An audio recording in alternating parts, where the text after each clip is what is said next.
Good morning, this is the Eager Beaver Show. You are listening to a True North Eager Beaver Media Incorporated podcast.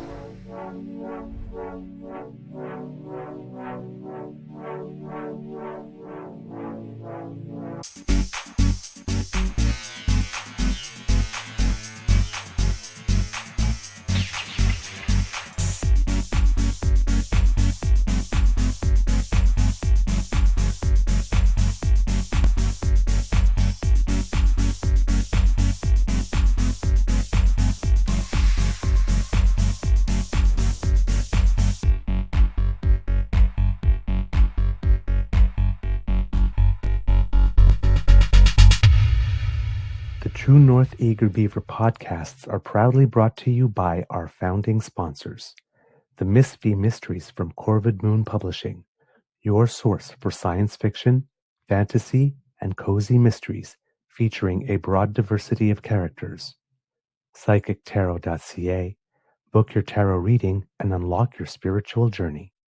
And the Pepper Master, hot pepper sauces made from farm-fresh ingredients to thrill your taste buds and expand your mind.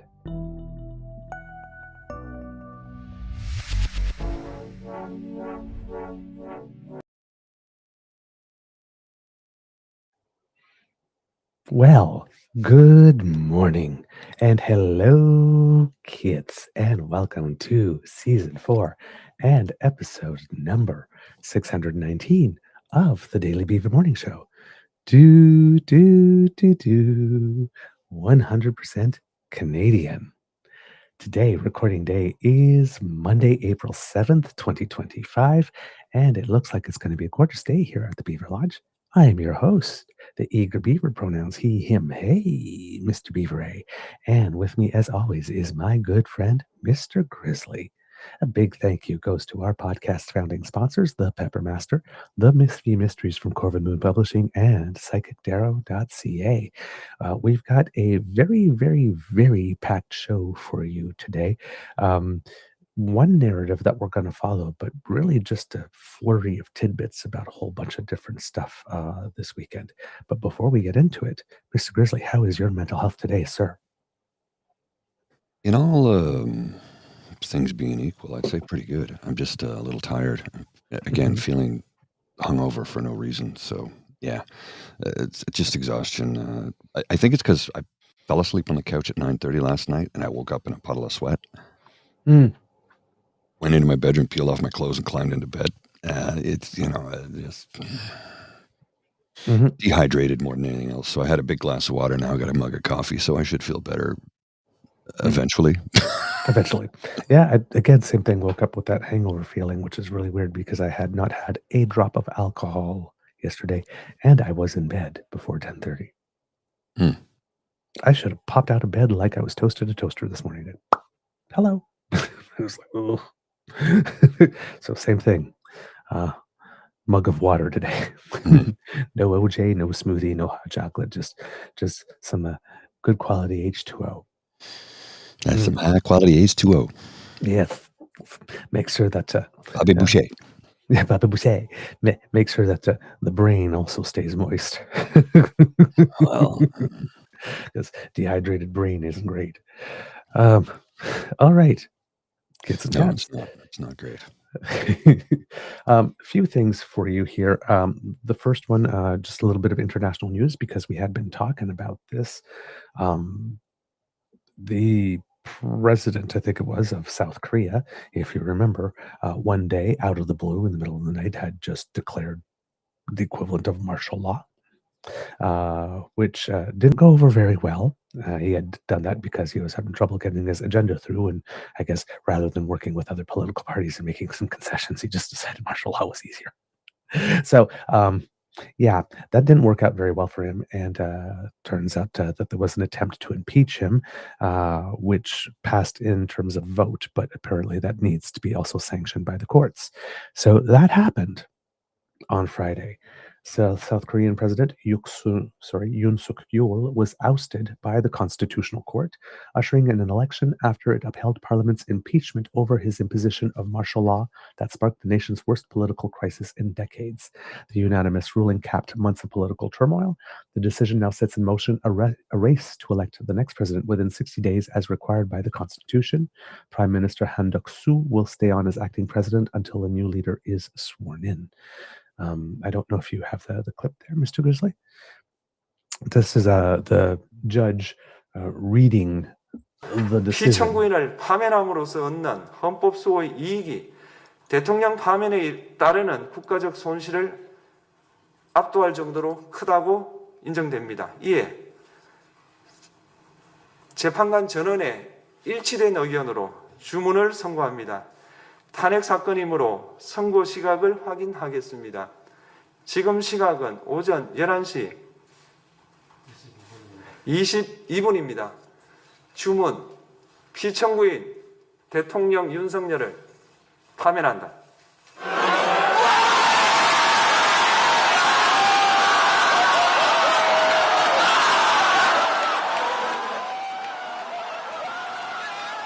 Yes, sorry. Apologies for that. That was really loud. Yeah, that's how much the people were actually. Okay, we could stop it there. We're actually happy. At least those. Clearly. I mean, there were image afterwards of those who supported him, just sort of like, oh. But yeah, he's gone. For those, of course, who do not speak Korean, like me, for example. In this case, the judge said the benefit gained by dismissing the respondent overwhelmingly outweighs.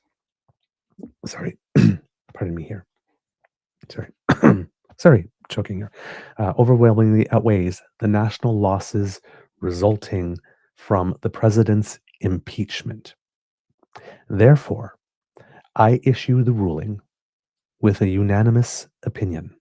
Because this is an impeachment case, I will confirm the time of the verdict.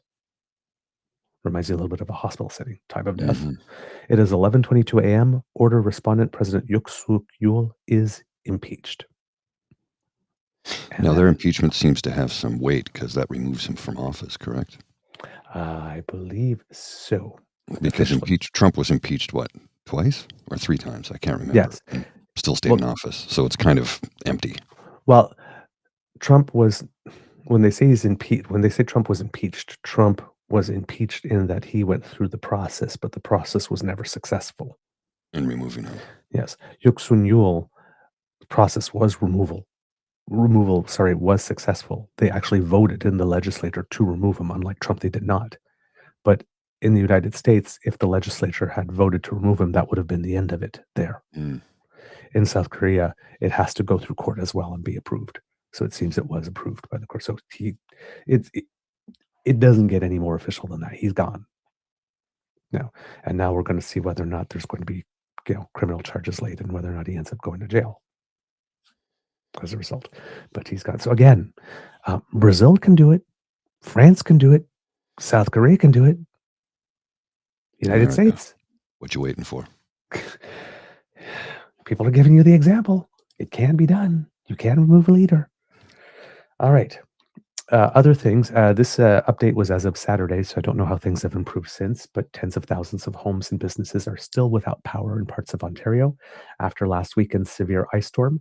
Hydro One, the province's largest electricity provider, says that more than 4,000 crew members are working to restore power, but those efforts could be slowed down with more rain and localized flooding in the forecast.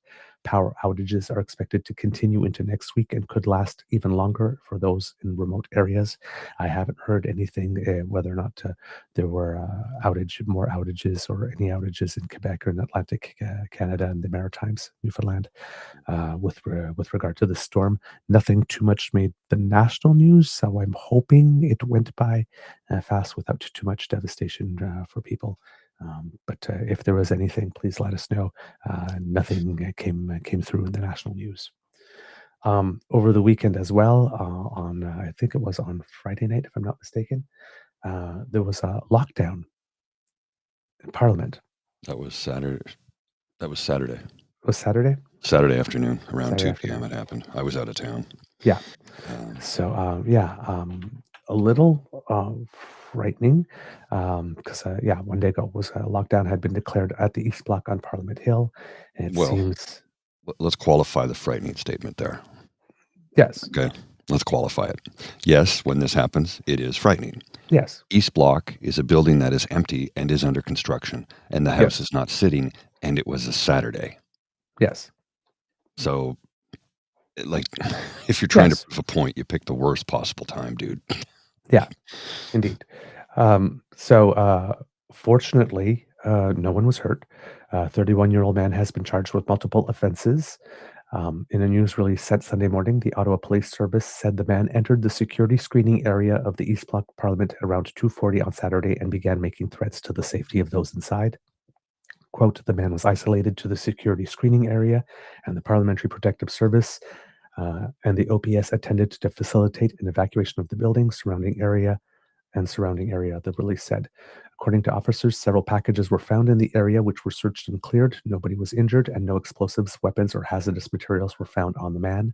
Quote, after hours of negotiations, the man surrendered peacefully to the police and was arrested on the scene. The man, who was not named in the release, has been charged with a breach of probation, public mischief, and uttering threats to cause property damage. Police initially released a warning Saturday afternoon telling anyone in the East Block, which houses parliamentary offices, to seek shelter in the nearest room, close and lock all doors, and hide. The building was then evacuated as police temporarily shut down a significant stretch of Wellington Street in front of Parliament Hill, blocking traffic and pedestrians. Hours after the lockdown began, police extended the exclusion zone from Wellington Street 1 block back to Spark Street. Ottawa police also brought in specialized units, including at least one canine unit and explosives units. 2 bomb disposal unit robots were seen in front of Center Block. A government webpage says the East Block houses the offices of senators and their staff, but there's little activity on the Hill because Parliament is dissolved for the ongoing federal election. The same webpage says the building once held the offices of Sir John A. Macdonald and Sir Georges Cartier, and that it still contains, quote, faithful recreations of the offices of its famous occupants from the 19th century. So, all's well that ends well in the end, but a little bit of drama, and that was reporting from Benjamin Lopez-Stephen of CBC here that I read into the record. And we don't know what the reasoning for this was. There was no Nope. demands. There was not, like, we don't know what it was all about. It could just be a mental health issue. Like, I think it may have been. just the other day we were taking the O train in Ottawa, and there was a guy on the platform, and then all of a sudden it was like the train is not coming, and then we hear this message: if you are on the tracks, get off the tracks. You are in danger. And I'm thinking, like, oh, that's a really odd message to say, but we are downtown Ottawa, and there's a homeless issue, and there's an addiction issue, and the light rail is just one step down. It's like just taking a step, like from your stairs down into it. So it's not like the Montreal subway, or like where you have to go really down to get into the track. No, Yeah. So it's very easy to just step down if you're disoriented, or That's the thing about light rail. It's a very low platform, right? So, I mean, honestly, it's a step to the tracks. Yeah. It's not like if you've been to the subway in New York City or Montreal or Toronto, it's about almost a meter or a meter and a half drop. Right. Here, it's like maybe 60 centimeters. Yeah. So it seems that somebody just decided that they were going to walk to the next station along the tracks, and then they found the person eventually, and secured him and made sure that they got him to rescue. And turns out that it was indeed a mental health issue. So this could be the same thing.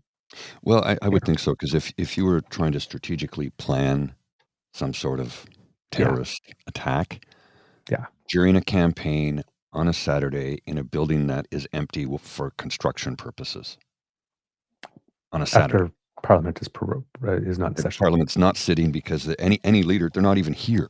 They're all campaigning in other parts of the country.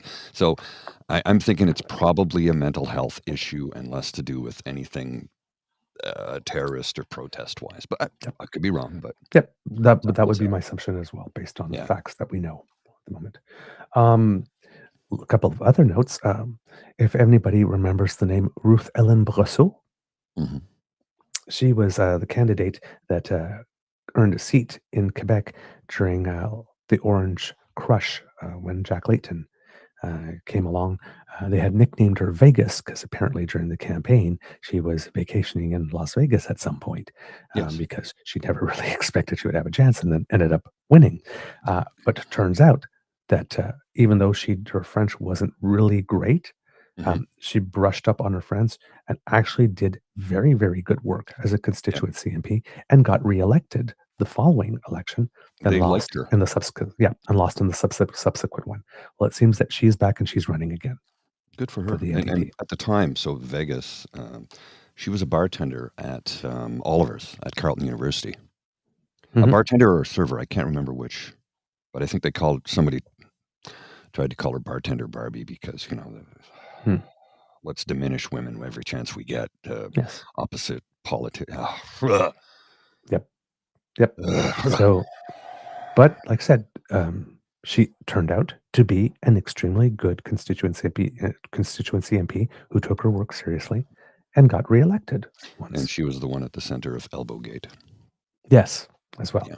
Yeah. So she's running again for the NDP. Not sure how well that will work for her this time, given Mhm. that the NDP since then has been reduced to basically one seat in the province of Quebec. And it's Mr. Boulris, who's very, very good, but it even doesn't look like he's going to retain it this time around. Well, like you So, said, she was a good MP, and they did yes, like her a she lot. So deserves votes. yeah. So who knows, right? If she's Who running in knows? the same riding, there's a good chance she could get back in again. Hmm. And here's the thing, even though people are going to strategically vote, sometimes, look, we can elect this MP here, and it's not going to detrimentally affect the strategy that we're going for, Hmm. right? Yep, indeed. Former Liberal Justice Minister Irwin Cotler, who, of course, we found out, I think, some point last year, had been targeted by Iranian officials Mm. in terms of um, potentially being an extrajudicial target. Because Irwin Cotler is a very, very, very well-known, internationally renowned human rights defender. Mhm. It seems that he has endorsed officially the Bloc Québécois Alexis Brunel-Duceppe as a candidate in his riding. Said, yep, regardless of political leanings, when it comes to this particular issue Mhm. with regard to human rights, he gets it. He Well, gets it then there really you go. well. Had introduced a private members bill with regard to deal with that. And Erwin Cutler says, you got to, yep, yes. He may believe in different things on the issue of Canadian unity, but when it comes to this type of stuff, he's got it down, and therefore he has my endorsement. Well, So there you go. I can accept that. Yep, I can cross party accept that, lines. right? Yeah, Well, yeah. Again, right? Everybody makes their endorsement based on issues that are of concern to them. of course. Right?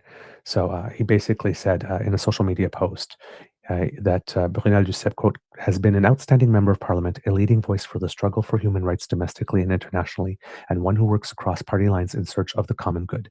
His candidacy deserves our support, regardless of political affiliation. So there you go. Brunel Duceppe was first elected in the riding of Lac Saint Jean in 2019 and won his second race in 2021. Before Parliament was dissolved in late March, Brunel Duceppe was the Bloc's citizen and immigration critic. He responded that the Kotler's endorsement warms my heart. The two men share some history. In November 2024, Kotler was informed by the RCMP that police had foiled an Iranian plot to kill him. The former Liberal minister told Radio-Canada at the time he had been under police protection for over a year. After the news came out, Brunel Duceppe told the House of Commons his party will never accept that anyone's life should be endangered over their opinions. Quote, we unreservedly condemn the death threats against Mr. Cotler, and we condemn the growing temptation of foreign powers to commit political assassinations on Canadian and Quebec soil. Mr. Cotler, you are not alone. Oddly, well, not oddly, but interestingly, for those of you who are wondering, Brunel Duceppe is indeed the son of former Bloc leader Gilles Duceppe. You're just wondering, Duceppe, I wonder. Yes, he is. And he also introduced a motion to the House asking all MPs to condemn the death threats against Cotler and recognize his work to promote human rights. The motion was accepted by unanimous consent. So, and that's what justifies here Mr. Cotler's endorsement. Also, for those who have been watching, some former party leaders were out campaigning on behalf of others. We had Alexa McDonough, former NDP leader, helping with the campaign in Halifax, and Trudeau Justin, of course, because it would be hard for the father to come back and help campaign. Gone for 25 years. Be a little messy. Trudeau was seen campaigning in his former riding of Papineau with the Yes, new because candidate. he's completely out of politics now. Yep. When he resigned, he didn't just resign from the party and the position, or from the position of prime minister. He resigned altogether. He's out of politics. He's out of politics now. So as a citizen, is helping the next candidate in his own. Again, listen, this guy has earned it. Yeah, He could just like say, I'm going to skip this one. I'm going to skip this one. Just put my hands behind my head and my feet up on the on the coffee table, and you guys run it out. And he's out there in his district campaigning. That's how you know we had a good one.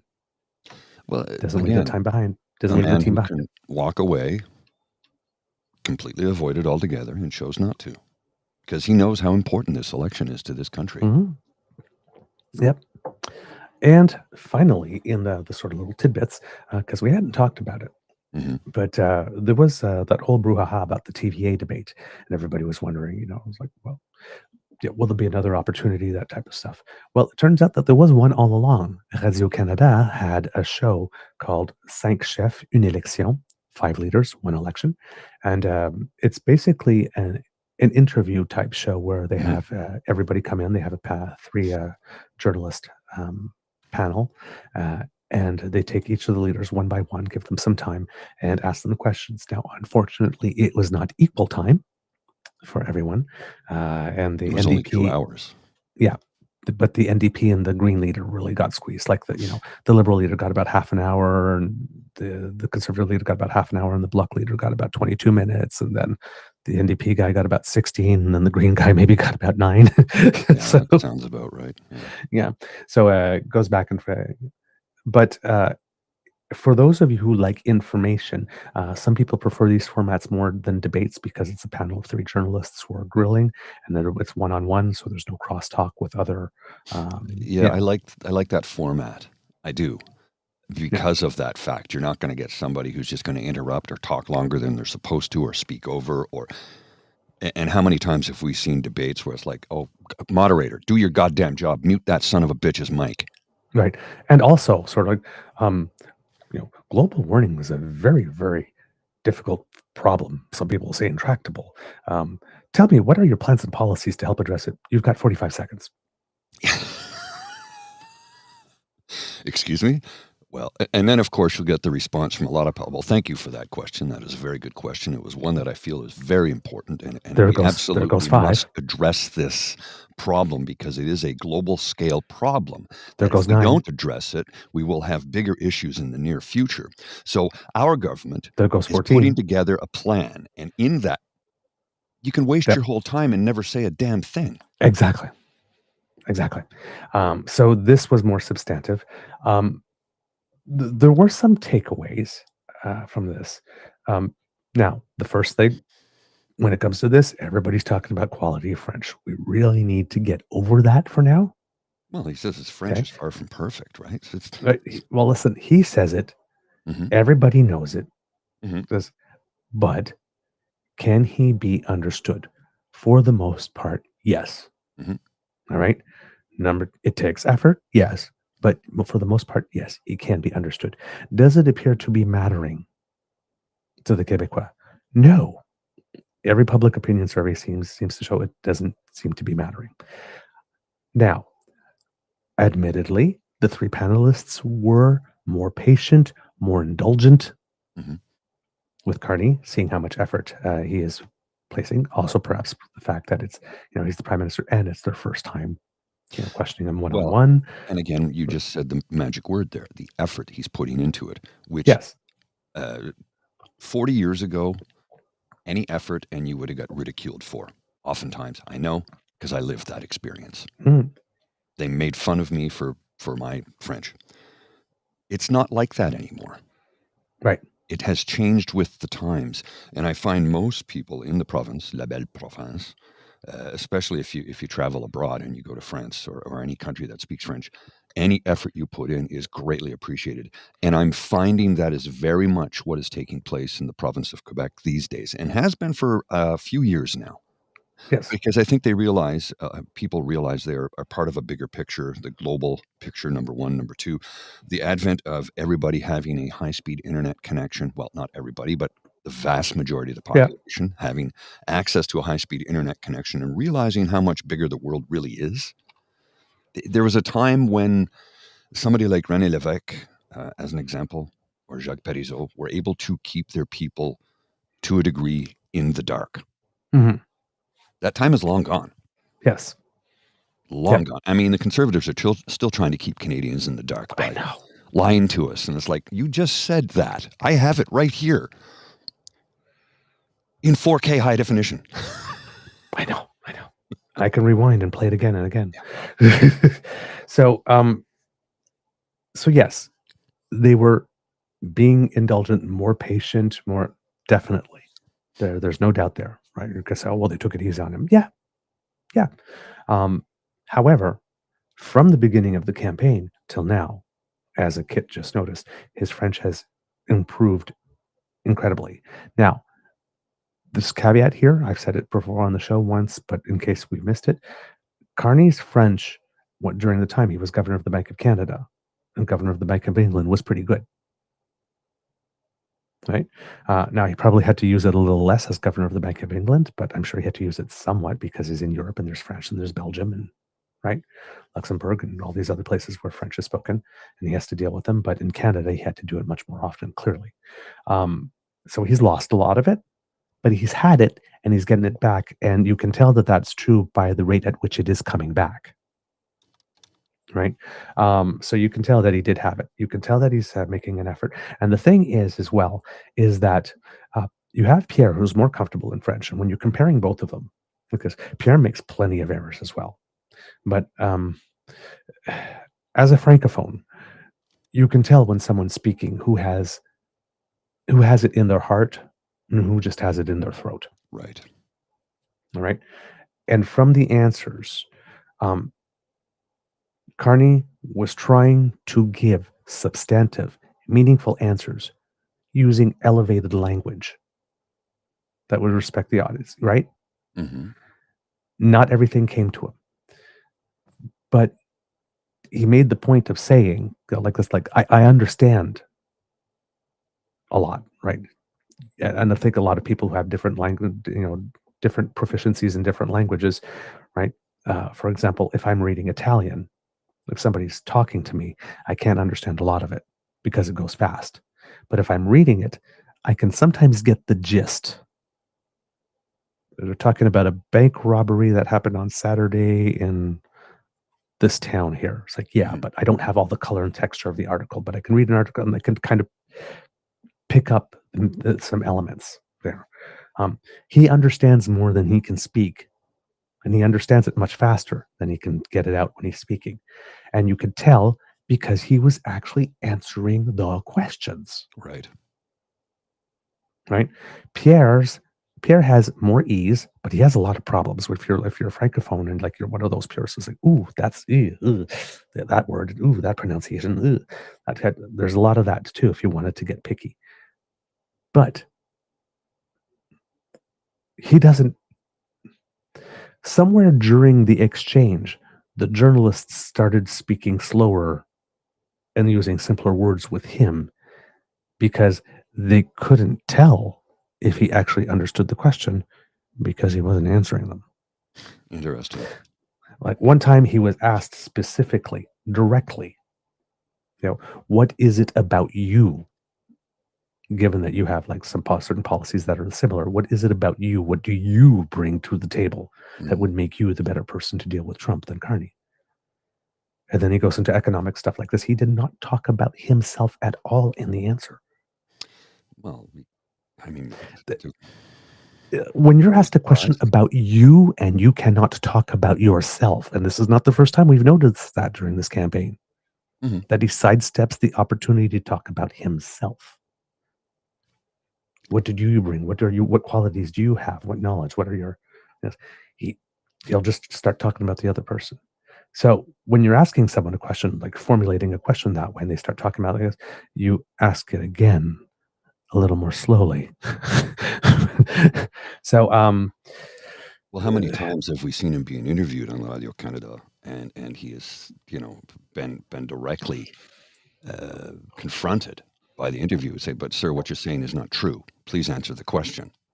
Yeah, That what you're saying is, it's like he's done this before. This is his raison d'être. He does not answer questions. There's also that did not come up as much in that way. Mhm. But sometimes they would reformulate questions or like refocus on an element of a question that they asked that he spoke around and around. So that's about the stuff with the French. So Carney it took him time to get answers out, but he's like looking for words and trying to get the right concept and whatnot. Right. Whereas Pierre was using a lot of words to make lists, right? Lists of things that were wrong with the other people, lists of grievances, lists of just data. 2 million people are going to food banks. This is going to that. This goes like, but not speaking about what he has planned or about himself. So both exchanges were at times odd and awkward in French with both of them. But in Carney's case, it's really clear that it's because he's struggling with the language and trying to speak elevated to respect the audience. And with Poilièvre, he just seems to be there for the airtime. Also, 4 of the 5 leaders showed up in person to be in the studio with the journalists, but Pierre participated through remote distance because, well, he had a campaign event and tried to squeeze it in. And maybe that explains why it is that he answered a lot of questions with his campaign stump speech lines, because he was warmed up for what he was doing that evening. And as we know, Pierre doesn't work very well without a script. No, he doesn't. He's incapable of thinking on his feet, as evidenced by some responses to questions recently where he just stumbled and mumbled and didn't answer the question at all and just went back to blaming everything on the former prime minister. Yeah. So when you're asking who has French in the heart, when you're saying like who will defend French culture, who will defend French, I think Carney will. It's like, listen, it helps to have someone who speaks it very well when you're asking who will defend French. But the thing is, if you're asking Carney about French, for him, he sees it as an intrinsic part of the Canadian identity. There is no Canadian identity without a French-Canadian identity. No, there isn't. And Yes. if you travel globally, you will know that. Yes, and therefore he will defend it and he protects it. You feel that he has that in his heart. He was asked point blank on a scale from 1 to 10, how do you rate your French? He says a 6. And Chantal Hébert actually said, you know what? It's like if somebody would ask me that, that's probably the only number I could have settled on as well for him, a 6. So good to know that he's aware. But they asked him where it is do you think you're going to be at the end of after your first term should you win? He said I should be back to about an 8 or a 9. Practice makes better. Practice makes better. So it's those types of answers, right? Because he could have sat there and said, well, I'm probably at a 7 or 8. And it's like a lot of us went like this. 6, yes, because he's looking for words, whatnot. And they're not flowing fast. But the vocabulary that he has in French, when he picks up those, when he has the time, is very good. It's an elevated vocabulary. All his economic jargon, he does know it in French. Right. So it just, like I said, it just takes some time for it to get to roll off the tongue. So yeah, I would say 6 is a fair assessment. I would be a little more generous and maybe even say 7, because sometimes he gets on a roll a little bit, but then, there were moments in that interview where they were asking questions for clarification and whatnot, and he was like asking, and like they kind of, the exchange back and forth kind of went a little weird. And it's like, so that's it. Okay. But you can tell, right? Because if you're using the words and you're not trying to answer like this, and if you don't master the words, but you're using all the ones you can to try to answer, the person who doesn't know the words like this is doing better. Well, I don't know if you want to address this comment here from Noah. It says, you will have no French identity once the Liberal get another round of mass immigration. Good luck. I don't know.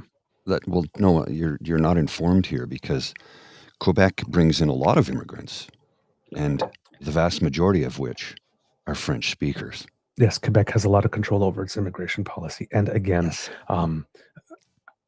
respectfully, 50 years living in this country, and this is the time of my life where the greatest number of people in Canada actually understand and appreciate and want to participate in the spread of French. We have, again, the next federal leaders debate that we have in French is going to be the one with the highest level of French in Canadian history. All 5 leaders will be able to speak and be understood. Compare and contrast with the last 2 provincial elections in Ontario, where there was not a French debate with the leaders. They had to send some representatives for discussion. So I do not believe that as a francophone outside Quebec, who learned almost the entirety of his French outside Quebec, and still lives in French outside Quebec. Yes. At a time when, because we're all globally connected, right? Music. Just think of music. How many of us listen to songs in other languages that we do not understand, but it's got a good beat, it's got a good rhythm, the person seems to be singing well, then it seems to be melodious, and we like it. Du hast mich. Right? Or even like the internet trend there with Babaras Rubababar, like the German rap. That was a tongue twister. You're saying German rap. You want to know something interesting? Ooh, Daddy Cool by Boney M. Oh, yes. That's a German song. Yes. By a German band, by a German producer who did all the vocals for Boney. I mean, yeah. I mean, we just talked the other day about the Junos, about like the South Asian category. Languages are spreading. People are spreading. I really, really don't. I believe that the global trend is literally the opposite. Well, to quote every teenage boy that was ever on American Bandstand, well, it's got a good beat and you can dance to it. And I don't care what language they're singing in. It's irrelevant. I mean, it's irrelevant to the point where people our age are looking at lyrics that were written in the 60s and 70s for the first time. We knew the chorus. That was it. We really didn't know the rest of the words. It's like all don't Boris get to the chorus. About 3 or 4 years ago, somebody picked apart Brown Sugar by the Rolling Stones. And it was like, I said, even I, who have been humming along to that song for decades, never paid attention to what he was actually saying before. Look it up for yourself. I'm not going to rehash it here right now. But trust me, look it up for yourself. You'll be like this. Yes. Well, and as the one we keep on saying all the time, right? It's like, if you actually understood the words to Hallelujah, you wouldn't be singing it at Christmas. Or at a funeral. Yes. Don't. Unless a very specific activity was happening. It's not appropriate to play that at a funeral. And I explained that to a friend of mine when she said, well, my mom loved that song. We'd like to play it at the funeral. But the funeral director said, oh, no, we're not playing that. I said, no, do not play that. Here's why. I explained it to her. She's like, oh, my God. I'm like, yeah, you don't play that there. That's not a good. And I love how you always got like these. I don't know if you've ever seen some of these. I'm not choir, but you'll see Christian choirs singing Hallelujah. And I'm like, if they only knew. If they only knew. Oh. Or like a prayer. Yes. They're about the same thing, by the way. So they called it La Petite Mort in French for a reason. Yes, the little death. So as we mentioned, the time set aside for the NDP and the Greens was too short. And for the bloc, I have to and the NDP, no big surprises in terms of what they said, and both performed very well.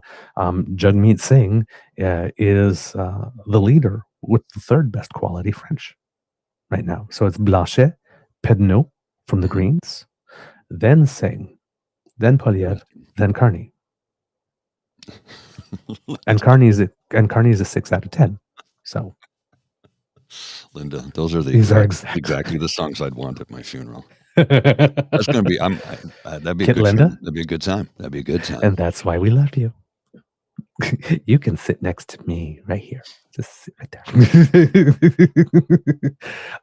So a lot of people prefer this format. Now, the one other thing that might be an issue for Pierre is that he was asked specifically about foreign aid money, and again repeated his claim that Canada gives money to dictators and terrorists and international organizations. Now, international organizations, yes, we do. We do give money through multilateral organizations like the UN and UNESCO and all that, all the various agencies, UNICEF, UNESCO, all that, and other groups like this, multilateral organizations, established non-for-profits, non-government organizations, that type of stuff. So he was pressed by the journalists to ask to be more precise about his claims that Canada gives foreign aid to dictators and terrorists. We do not. And in that answer, he declared UNRWA as being a terrorist organization. Now, UNRWA has had a long history of people suspecting that there are people that do have links to terrorist groups that are sometimes working for them. And that happened lately with one of the bombings of, I think, foreign aid convoys that were trying to bring some help. But when that was discovered, UNRWA launched a full investigation, found people, kicked them out, and all that kind of stuff.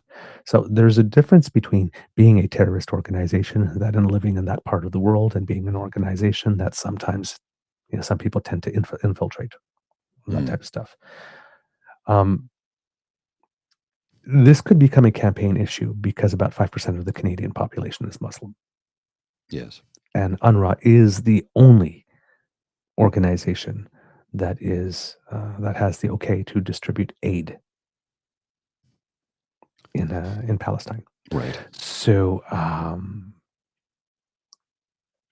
he's basically saying that there's no way to give aid to Palestinians without supporting terrorists, so therefore we should not, which I'm not sure what that ends up, I may have a good idea how that ends up for the Palestinians.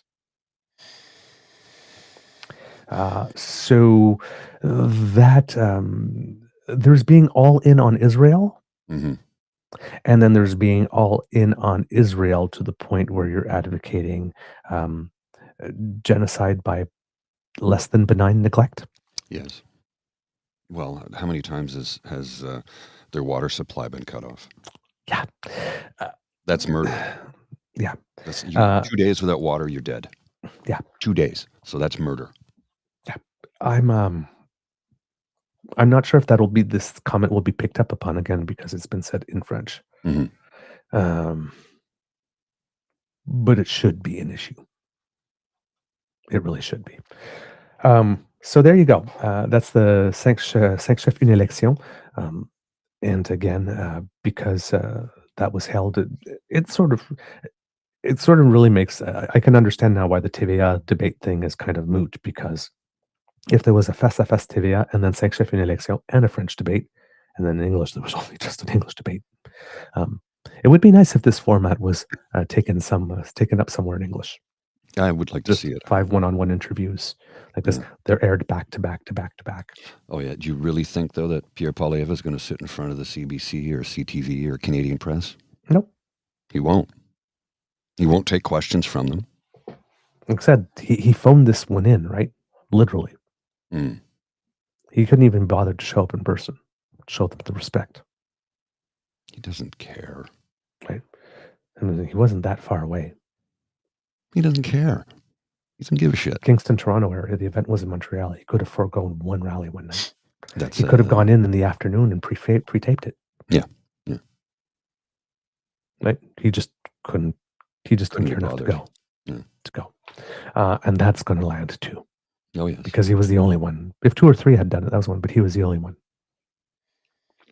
Now, at the end of he did say, "The next time in person, okay, and I will keep that promise."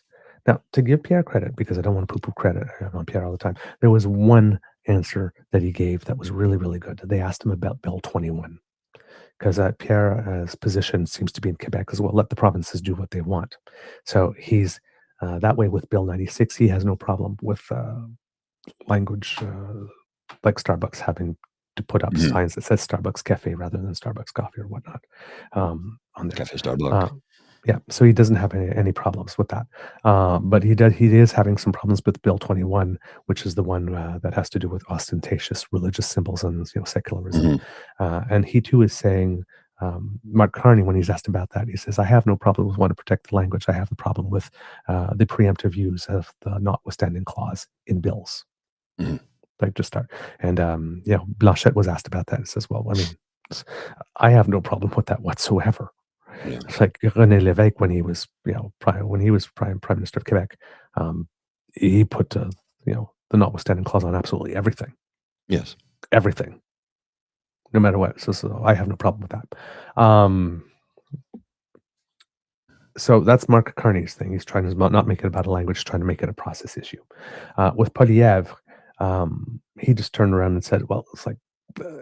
And they're asking him, well, he goes, "I have a problem with that." And it says, "Well, even like for people with positions in authority, because that seems to be the distinction that Quebec is making. If you're in a position of authority, like a judge or a police officer or whatnot, you can't have that because the clothes you wear makes it such that you've got, religious supremacy in your heart.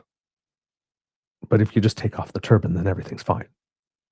If you've got religious supremacy in your heart, whether you're wearing the turban or not, it doesn't really matter.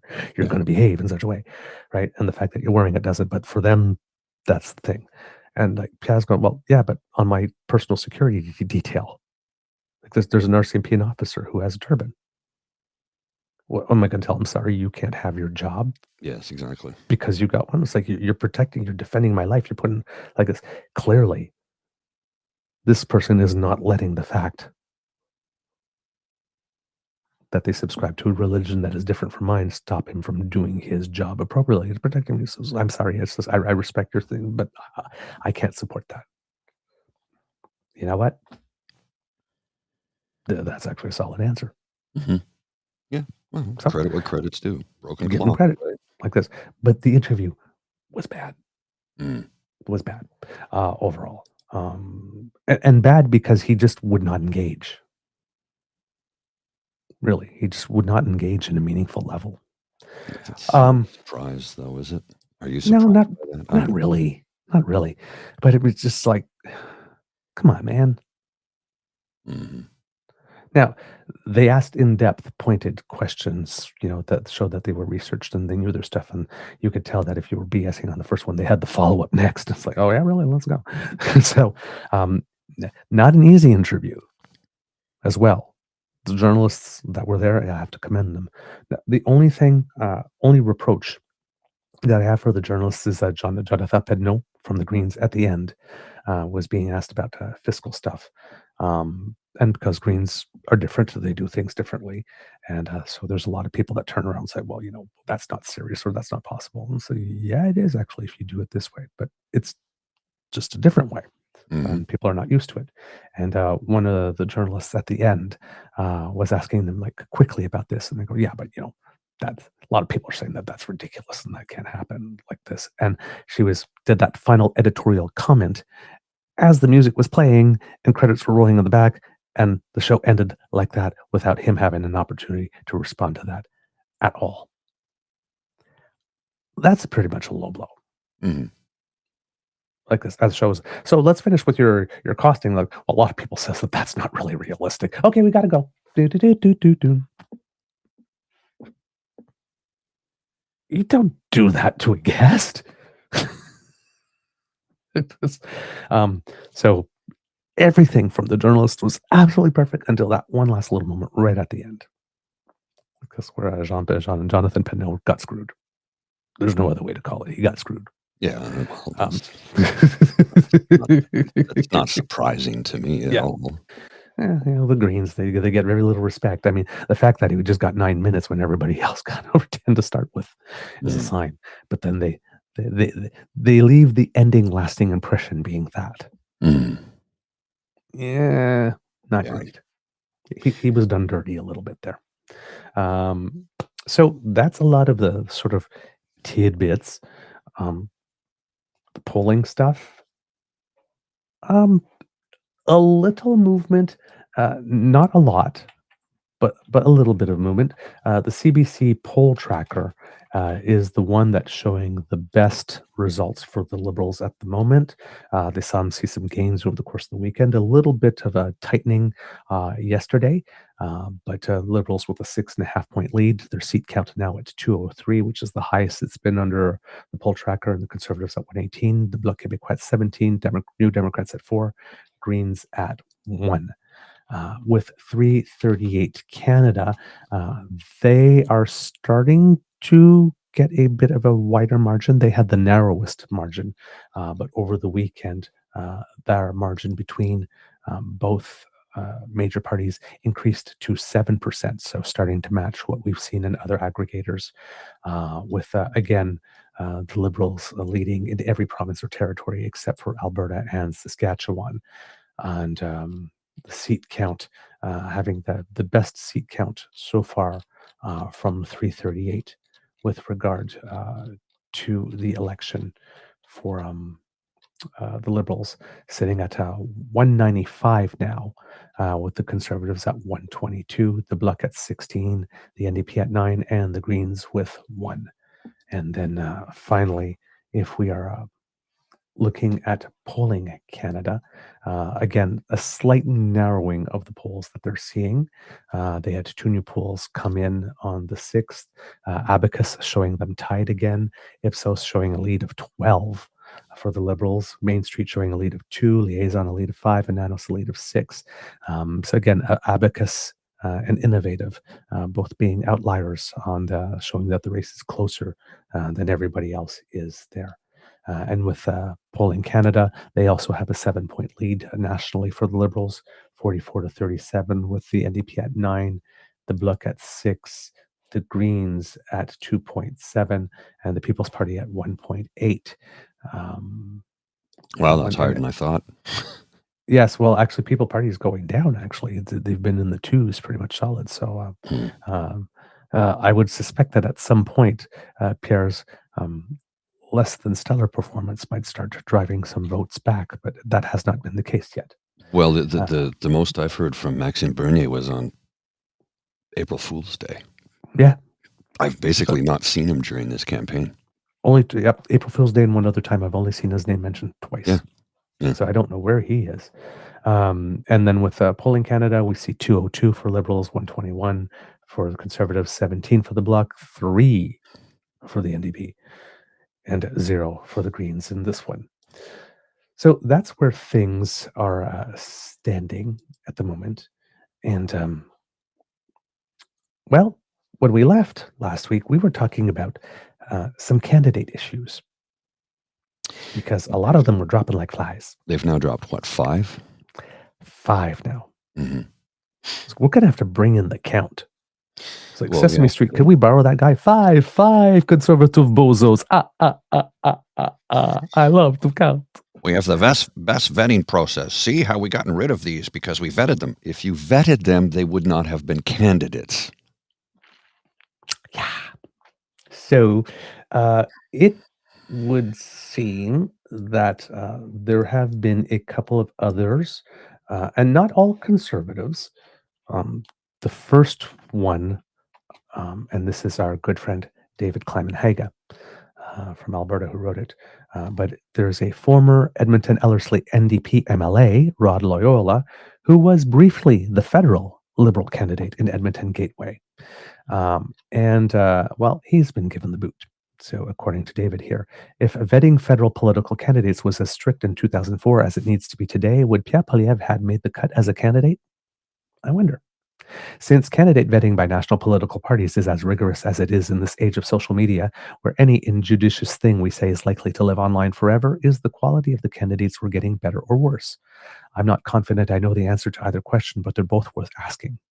I do know that if you're ever expressed a controversial opinion on social media, or God help you in a TikTok video or equivalent, you probably shouldn't be thinking about running for parliament. The parties won't want you with good reason, even if they happen to quietly agree with you. This is because your opinion is bound to show up in the National Post or some other news organization with a political agenda, which nowadays is just about all of them. This is especially good advice, by the way, if you've already got a job that you won't necessarily get back if you quit to run for office, as Rod Loyola discovered to his dismay last week after he'd resigned his seat as the NDP MLA for Edmonton Ellerslie to run for the Liberals in the new Edmonton Gateway federal riding. That was before Mr. Loyola was outed by the Post for having said nice things about Hezbollah and Hamas 16 years ago when he was performing as a rapper at a Say No to NATO rally. The Post must be losing his touch. They didn't wait until it was too late for the Liberals to get Mr. Loyola's name off the ballot before they leaked the news, which up until his resignation from the provincial assembly, someone had presumably been keeping in reserve for the next Alberta election. Thanks to the Post, then the NDP has probably dodged that bullet, although as the past few days have shown, such revelations from history preserved on social media is a problem that can bedevil any political party. Quote, I did not think that an intro at a hip-hop segment 16 years later would get me cancelled after close to a decade of serving as an elected representative at the Legislative Assembly of Alberta, but here we are, Mr. Loyola told the CBC. He now says he will run as an independent, but in any federal election, let alone one like this, that is a plan that will end in tears for the candidate and maybe for a majority of voters too. He'd be wiser just to pack it up and look for a new gig. Then over the past few days, we learned Mark McKenzie, which was a candidate in Windsor-Tecumseh Lakeshore, had to be released because, well, he mused aloud about bringing back public hangings, and maybe that the then Prime Minister would be a good candidate for one. Then we had Stéphane Marquis of the CBC, again, a candidate in Laurier-Sainte-Marie, with no reason given, but it seems words through the grapevine afterwards were that he was a very prolific meme sharer, particular memes with, maybe we're just doing a little too much for Ukraine. Those types of memes. So no wonder that the party didn't want to say why it is that they wanted to get rid of him, I guess. Yeah. Then there's Laurence Singh, New Westminster, BC. No explanation at all for that one at the beginning, but turns out that there was a something having to do with an assault charge that was stayed, but did not say it. And, well, parties usually have a problem with that. Now it seems that Laurence Singh is not going to go quietly. He is appealing, so that's going to give that one story legs for a couple more days. Yeah, that's just what they're trying to avoid too. So he's actually not being helpful. He's become an agent of chaos in his own party and doesn't even know it. Yes. And then Don Patel, who we talked about, the CBC candidate in Etobicoke North, for endorsing a social media comment suggesting Canadians critical of Indian Prime Minister Narendra Modi should be shipped to India, where they could be dealt with. Now, that one is probably just as bad as Paul Chang's, but nobody's going crazy for Don Patel. Yeah, funny how that works out, eh? And also Mark McKenzie's also is pretty much as bad as Paul Chang's, because both of them end up with people being unalived. That is exactly what would take place were those things to be followed up on. I have the clip of Pierre. But apparently conservatives have great vetting. Yeah, well, pay attention. Abigail Beeman, CTV News. Your party has dropped 4 candidates in 2 days. How can Canadians be convinced of your vetting process for people you believe are fit to govern this country? And here in Kingston, how does that vetting process extend to Mr. Patterson for his previous connection to a church that supported conversion therapy? Well, first of all, you omitted from your question that Mr. Patterson renounced conversion therapy years ago. And so the question is not accurate. Yes, it is. Secondly, it is accurate. Our vetting process is stronger than all the other parties. That's why we have a zero tolerance for anyone who acts unacceptably. That's not true. This is the exact opposite of what we saw from Mr. Carney, who tried to keep on as a candidate someone who had asked for his conservative opponent to be handed over. Let's again clarify that the party leader cannot boot somebody. That has to be up to there's other individuals that would be determined that. Mark Carney can't kick Paul Chang out. He could ask him to step down, but he cannot kick him out. That's the responsibility of others. I'm not sure about that. Highlighted. Yeah, that's been highlighted. It's been highlighted? Okay. Yes. Yeah. He can't. He doesn't have the right to kick them out. He can ask him to step down, but there are other party individuals within the party that are responsible for that. Yeah. I guess that's might be after the nomination is made, because once the nomination is being made, the the leader has to sign off on the nomination papers and can reject someone there. But I guess once they're signed for removal, it's different. Correct. Okay, So gotcha. he's trying to tell us he has the best vetting process of all the parties, and yet they've had to kick 5 people out. They got through. If you vetted them correctly, Mhm. they never would have been candidates to begin with. Indeed. Now, given Pierre's particularly stance on vetting when it comes to his own personal security clearance, it really appears that Mr. Poilièvre is someone who believes that vetting happens after someone is nominated or gets the position. Yeah. Well. Yay! Great job there, Sparky. Okay. So, but yes, actually selling it. It's like, we have incredible vetting. Now, this is where, and I mentioned when people were wondering, it's like, oh my God, are you like, being too harsh with Paul Chang? Cut him. It's like, this is where having kept him on too long hurts. Because had the Liberals just cut him, the story of the day would not be, hey, we've got excellent vetting, and people go on. It's like, no. When the Liberals found out about Paul Chang, they cut him right away. You approved all these people. How did they get approved? Would be the question. But since the Liberals hung on to Paul Chang too long, well, it's true the Liberals did that. So like this, yeah. But can we please compare and contrast? Because like they've got 2 that did the same thing. Yeah. Right. It's just as bad, and they both got through. Yes, and have the best vetting process. And odds are you probably knew of these things before if you did do any vetting and you approved them anyway. Yeah. So, yeah, apparently he thinks his vetting process is great, which again should probably, if you're looking to cast him for it, if you think that if you've seen the vetting process and you do think his assessment of it is incorrect, maybe you shouldn't vote for it.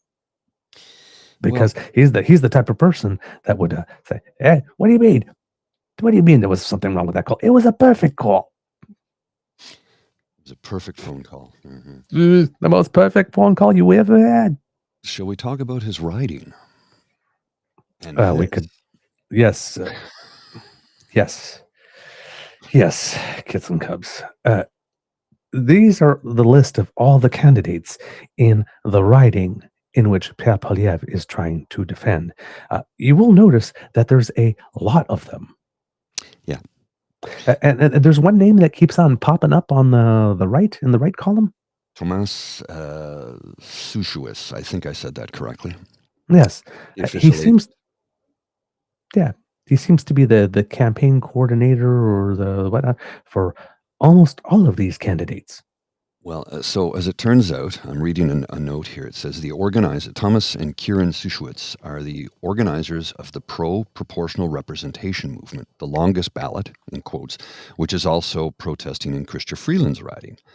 They are both affiliated with the Marxist-Leninist Party of Canada. So interesting. Yeah. So I'm wondering if the Marxist-Leninist Party of Canada is actually running candidates this time around, or just investing all their money into doing this. Now, if there was any doubt, because some people were wondering that these longest ballot initiatives were designed specifically to target Liberals and make their lives hell, because they seem to appear in certain by-elections like Toronto St. Paul's, but not in others. They seem to affect certain candidates, but not others. Maybe you want to read that in a little bit there, Mr. Grizzly, what you've got there? I'm happy to do that. This is, it says, Canadians have not forgotten that let's back it up. This is Marxist-Leninist Party of Canada, longest ballot in Canada's history.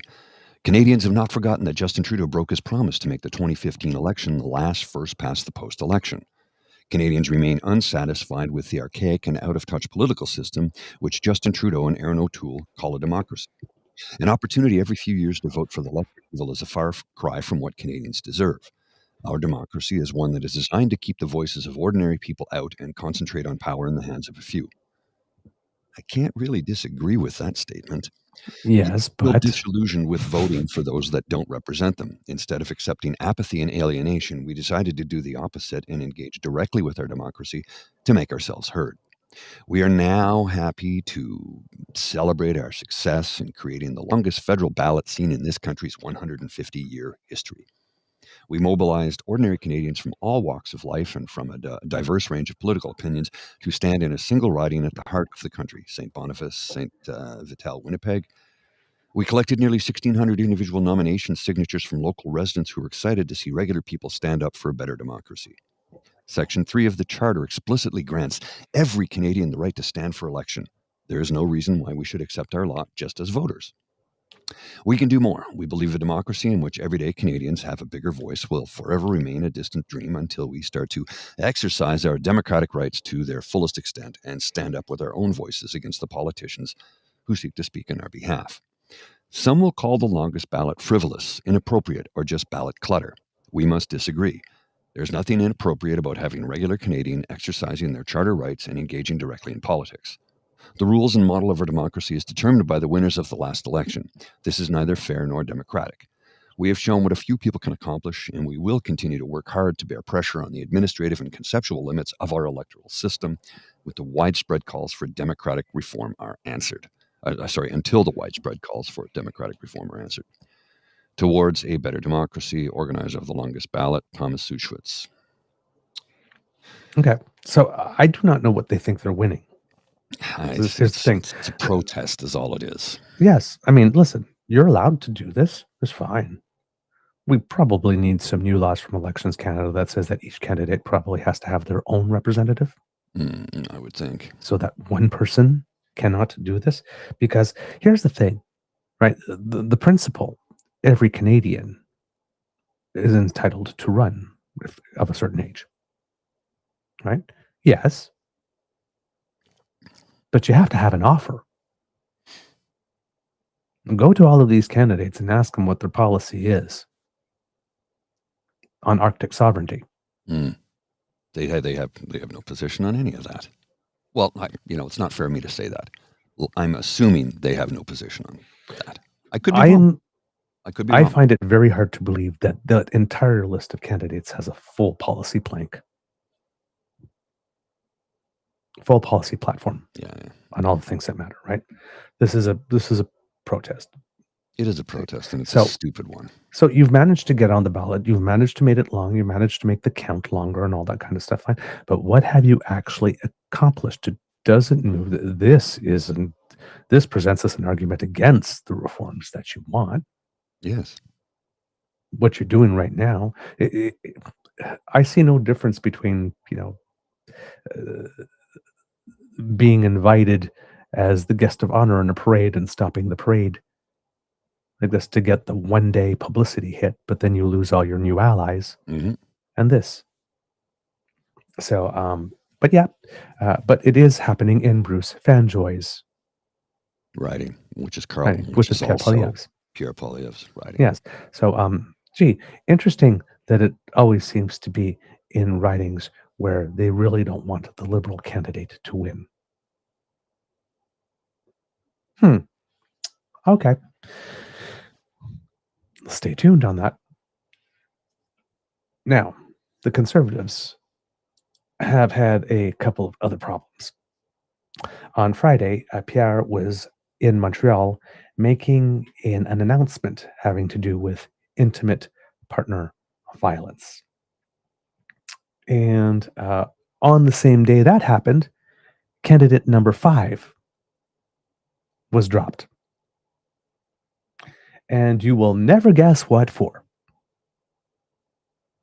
Mr. Grizzly, if you would like to show the image that I've linked to.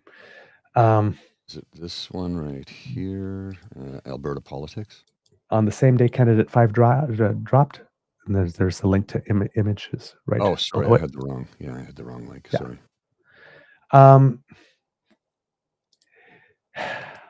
This is really, really depressing. He was in Montreal making an announcement, and then about internet partner violence and tougher penalties for intimate partner violence.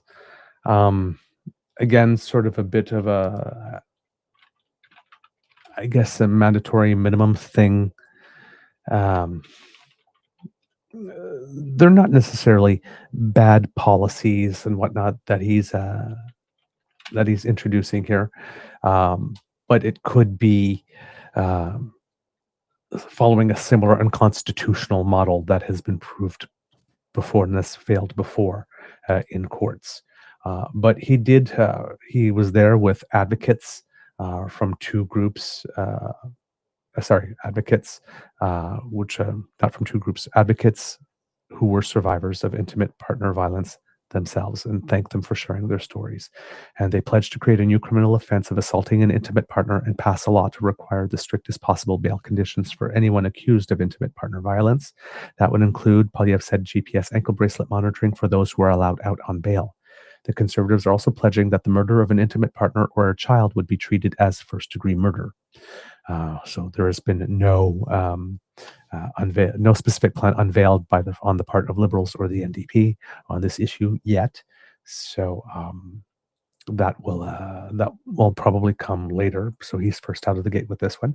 New Democrat candidate Lauren Collins, who's seeking re-election in the BC riding of Victoria, brought forward a private member's bill in Parliament in 2023 to criminalize coercive behavior. We mentioned that on the show too when that came along. Bill C. 332, which aims to amend the criminal code, criminalizing conduct that uses, attempts, or to use. Let's try that again. Bill C. 332, which aims to amend the criminal code, criminalizing conduct that uses, attempts to use, or threatens to use, quote, violence against certain persons, coercing or attempting to coerce the intimate partner to engage in sexual activity, passed its final reading in the House of Commons after a unanimous vote in June 2024. So it did pass unanimously. Meanwhile, the Liberal government under former Prime Minister Justin Trudeau had also taken steps to tackle crime and intimate partner violence, most recently barring individuals who are convicted of an offense in which violence was used, threatened, or attempted against their intimate partner or any member of their family from getting a firearm license. That policy came into effect on Friday. The Liberals also implemented a national action plan to address gender-based violence in November 2022. So there has been some things that have been done. Now, on the day that Pierre announced that, Mr. Grizzly, if you would show the first image of that again, they had to get rid of a candidate named Simon Payette in the Montreal area, in the Berthier-Masquet-Dongé riding, because he made an accusation that the Liberal candidate Nathalie Provost was on social media essentially to self-aggrandize. Yeah, I had shown it a few moments ago, but I'll bring it back up now. This is him, Simon Payette. So, Now, if you look at the timestamps on the articles, Pierre Poilièvre's article from the Canadian Press about his pledge was at 2:43, and Conservatives' Drop Quebec candidate came out at 5:48. So I get the feeling that the announcement of tougher measures for intimate partner violence, some of which may be unconstitutional because, Conservatives tend to pass those laws to show that they're tough on crime and get all the benefit from it. And then the courts overturn them, and then that becomes a small story somewhere in the back of the paper, and nobody noticed this happened, and they still get all the benefit, but no real change has happened. It seems more that this announcement was back of the napkin, do it on that day because they knew they had to get rid of this guy. So let's say that we stand for stronger penalties for intimate partner violence. So that's the story of the day when it's announced a couple of hours later that this guy is dropped for, suggesting that a survivor of the Polytechnic shooting is in it for herself. Pretty disgusting again behavior. Every accusation is a confession. Oh yes, yeah.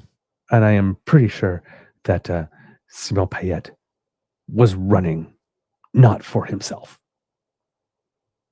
because somebody who's campaigning not for himself will make those types of comments, right? Accuse her of playing, quote, the victim game in her quest for stronger gun regulations. Provost said she was left speechless by some of the comments that tarnished the memory of her classmates subject to the worst mass murder of women in Canadian history. Quote, "I have no words to describe correctly how I feel," Provost said in an interview. "I cannot understand how those people who are running to be MPs can make such remarks and think that they will be able to represent Canadians in the House of Commons."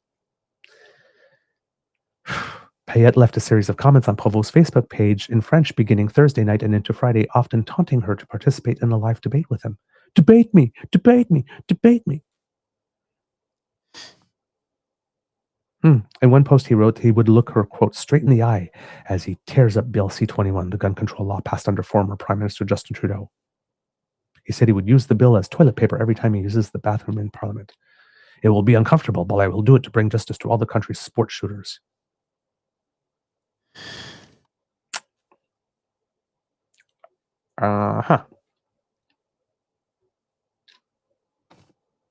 Charming. Yeah, very. Charming. But conservatives do great vetting. It seems that they're vetting to get this into their party. It seems that they're vetting because they want to attract this.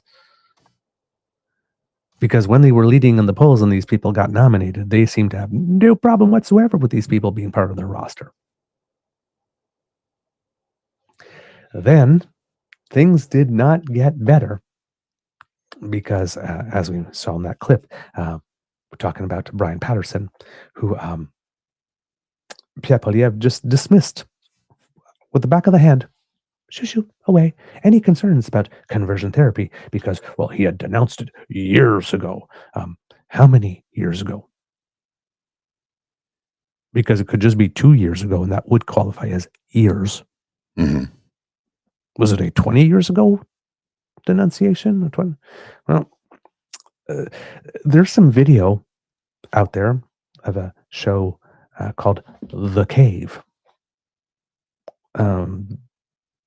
that they used to do. It seems it was a series. We can only find episode 1 and episode 2 on the web now somewhere. Seems a lot of the other ones have been scrubbed.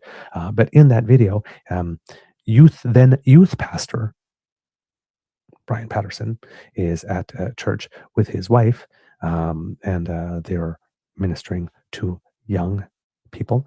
And his wife is telling a story about a vision that she had. I don't know if she actually talks like she talks in there, or whether or not she's doing her best imitation of a teenager talking when she's telling the story. It doesn't sound like a grown-up talking to kids. It sounds like a grown-up trying to relate to kids by talking like kids do. And her vision, of course, as they often are, very gory.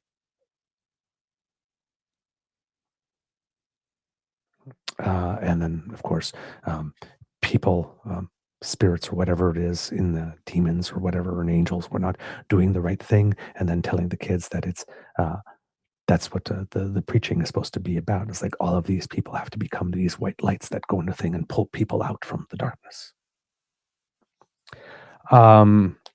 It seems that there was some allegations that church was supportive of conversion therapy, which, as we repeat, is torture. Patterson says that he is no longer a member, or he's taken leave from the church or something of the sort. But it seems that he's taken leave, but hasn't necessarily rescinded his affiliation totally yet with the church. He says that he was involved with nothing having to do with conversion therapy and does not support it. Became the mayor of Kingston. Apparently, the city of Kingston did establish a fund, $60,000, that was spent on helping people that may have been targeted by this. One of the people who was targeted by this have made claims about Patterson, saying, he's still the same guy. I don't buy it. I don't believe it. But yeah, I mean, he renounced it years ago, and blah blah. It's like, yeah, that's apparently that's all the consideration we get. Well, the guy against whom the allegations are being made denounced it years ago, so therefore That's it. That's all. That's all. That's good enough for me. Sure. Great vetting. Mm. Because normally that would be, oh, really? That's a little concerning. I'll look into that and I'll get back to you. But no, he's all good. So that's him. And then he started getting called out for Aaron Gunn. Now, Aaron Gunn is pretty well known. Yeah, he's been criticized over posts that stated the residential school system did not constitute genocide when we know that it did. He's a residential school, and he's not denying that residential schools were a thing and that they existed. He's denying what took place there, and we all know what took place. And here's a picture of the incel right here. I'm calling him an incel. I'm free to do that. I'm allowed to express my opinion. And there's a picture of him right there. Yeah, that's. This is not a good situation here. He has, how do I put it? Aaron Gunn is rather a prolific writer and poster. He produces a lot of content. Doesn't mean it's any good or accurate, but he produces a lot. Yeah, exactly. Pigs produce a lot of shit. Yeah, they do. Poilièvre is standing by this guy. Of course he is. So we have a situation now where there's this is Paul Chang all over again. Mm-hmm. He has an opportunity to denounce it. He won't. He's got exceptional vetting, sticking with him. If he's going to do it, he needs to do it before 2 p.m. today because you can't replace people on the ballot. And in all the electoral districts where people were dumped, you might want to look at the name of the person replacing them in case, because at least for the Conservatives are concerned, I'm not confident in their vetting of their replacement candidates either. Okay. Now, Pierre Poilièvre, again, as if you will read that, Mr. Grizzly.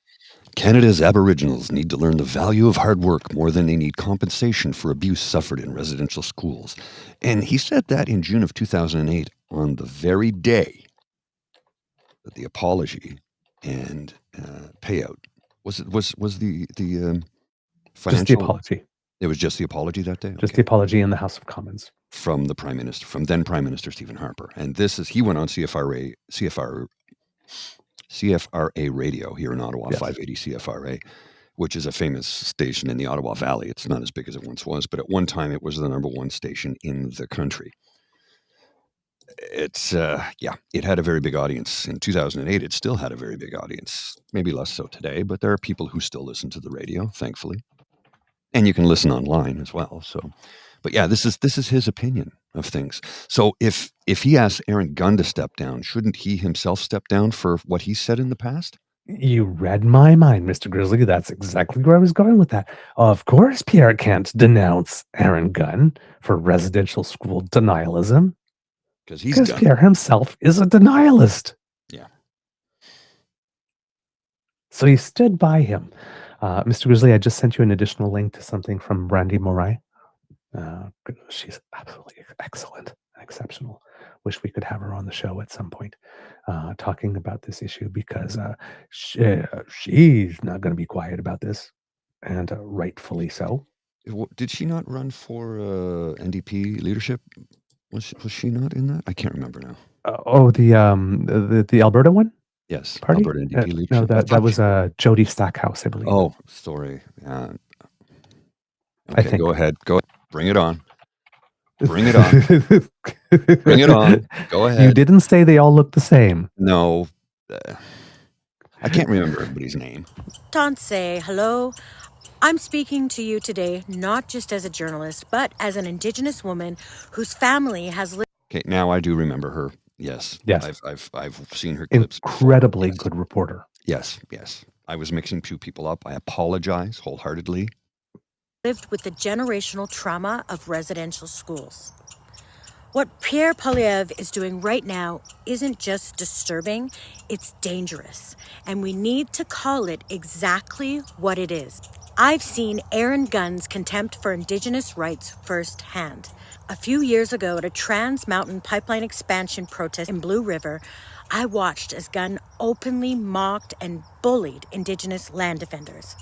He positioned himself firmly with non-Indigenous residents who were trying to intimidate those protecting their territories. He wasn't there to understand or report. He was there to silence Indigenous voices and champion those who would exploit the land at any cost. And this is the man Poilièvre is fiercely defending now. A candidate who has repeatedly dismissed the genocide of Indigenous peoples in Canada's residential schools. Let that sink in. Gunn claimed these institutions of horror and abuse were much maligned. He said Indigenous bands asked for residential schools. He's downplayed and distorted one of the darkest chapters of Canadian history. You still stand by Aaron Gunn as your candidate on the North Island? Yes, I do, and the letter is false. He has not denied the impact of residential schools. That's just misinformation.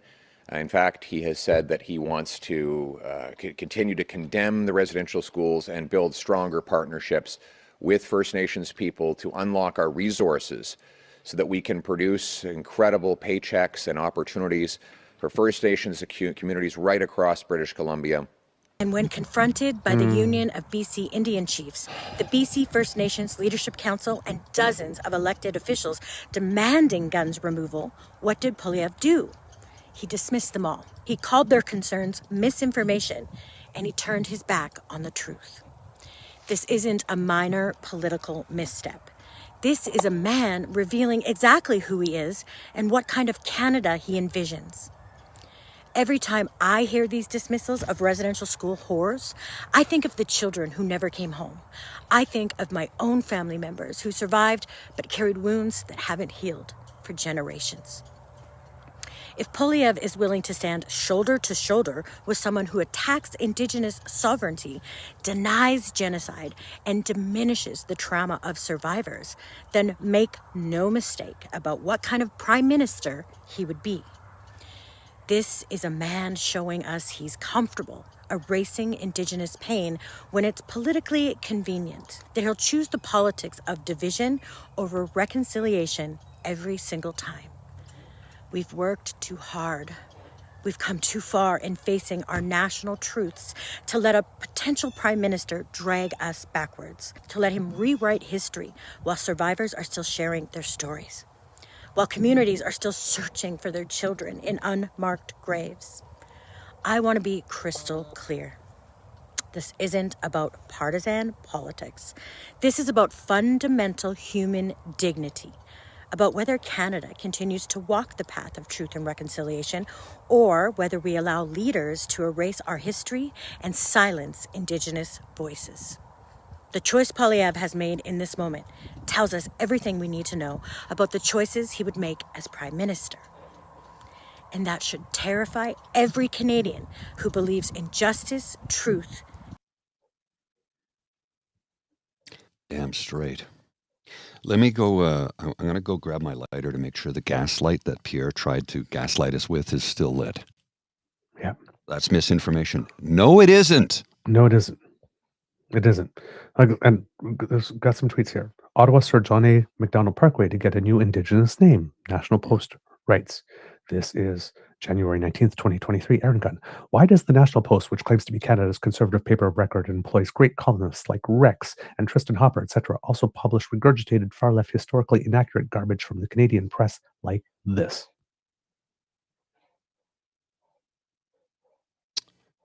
Uh-huh. Uh-huh. Yeah.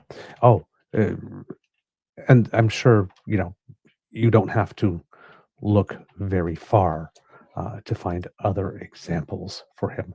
We've got one here from Aaron Gunn, October 20th, 2020, responding to someone that said, Jesus, Brett, that legacy isn't being cancelled. It's being revealed for everything it represents, unless you don't think the Canadian genocide against Indigenous people was an issue. To which Aaron Gunn says, there was no genocide. Stop lying to people and read a book. The Holocaust was a genocide. Get off Twitter and learn more about the world. Fucking idiot. But he's not a denialist. No. That's no. misinformation that he said those Yes. things that he said. Absolutely. And, and it's not only about residential schools, right? I mean, get them started on Ukraine. I'm firmly opposed to Putin's heinous and illegal actions in Ukraine and oppression of the Russian people with Russia. I have held and articulated these views publicly for years. In early 2014, when I was still in my early 20s, I made foolish comments about Putin in Ukraine. I stopped holding those views a long time ago. Uh-huh.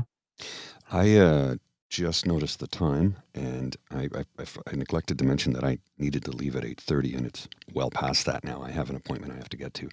But before I do, I want to share one quick clip, and then I'm out because I'm already late, and I have to send somebody a text to apologize. But I wanted to highlight this clip because we hadn't had a chance to get to it, and hopefully tomorrow we can talk about the housing program if we have time, sir. Mhm. I'm going to share this clip quickly. I don't know if enough people have seen this. It's important. It's important that you see this. Very tough message control from the party, not only breaking with tradition in the sense that we are not. Whoops, sorry. that was, I don't know what happened there. I tried to blow it up and it went too big. 1 second, my apologies. What the heck is going on here? Allowed to accompany the campaign, but also we've seen great control over the questions. We have not been allowed to ask any questions during the week that we've been with the Conservatives. Today we made an effort to get a question, and they told us that we could ask one, but that it had to be my colleague Tom Parry who asked the question. We responded that I was the one who had the question, and we preferred that I asked it. At that point, they took our question away and gave it to another outlet. We've also seen efforts to find out what reporters are going to ask, to pressure them to reveal what their question will be before the news conference.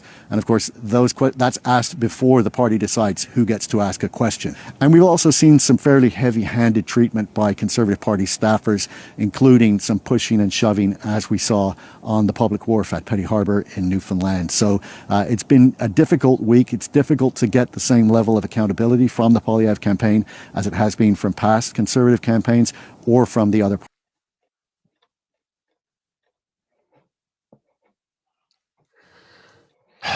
I could only find that clip on Instagram. For some reason, I couldn't find it on the CBC website, but I'll put a link to the story about that in the chat quickly here. And I thought we should address that quickly. I don't know if you wanted to pour over that or not, sir, but I thought it was something. I thought it was something that needed to be addressed because it kind of demands that it should be addressed. I mean, that's not a light thing. Nope, not at all. That was a CBC journalist, Evan Dyer, by the way. Widely known to be one of Canada's most professional and polite journalists. Yes. Basically having his question removed from him. We mentioned an article the other day in Petty Harbour, some of the activities in which Conservative staffers were engaging in, and also in Kingston, to keep reporters away from people. And we mentioned that we have a big problem with this because, that's directly interfering with the right of a Canadian to cast a formally and fully informed vote. Now, the reason for which people might not, Poilièvre might not want Evan Dyer to actually have questions, because Evan Dyer is the one that blew up the Indian government's claim that there was cocaine on the plane. So, on the Prime Minister's plane. So maybe they just don't like people who don't want to keep the narrative going. It certainly seems like it. Yeah. You need to also consider that, again, no reporters are allowed to travel with them. None. Oh, wait, no, Rebel News is. Rebel News is traveling with them. So he wrote, not being an actual news organization. They themselves say so in court. Yes. Yes. And courts have ruled that they're right when they say they're not a news organization. Which is why they don't get press pass to the Parliamentary Press Office, because they're not a news organization. They're not. They're shit disturbers. That's it.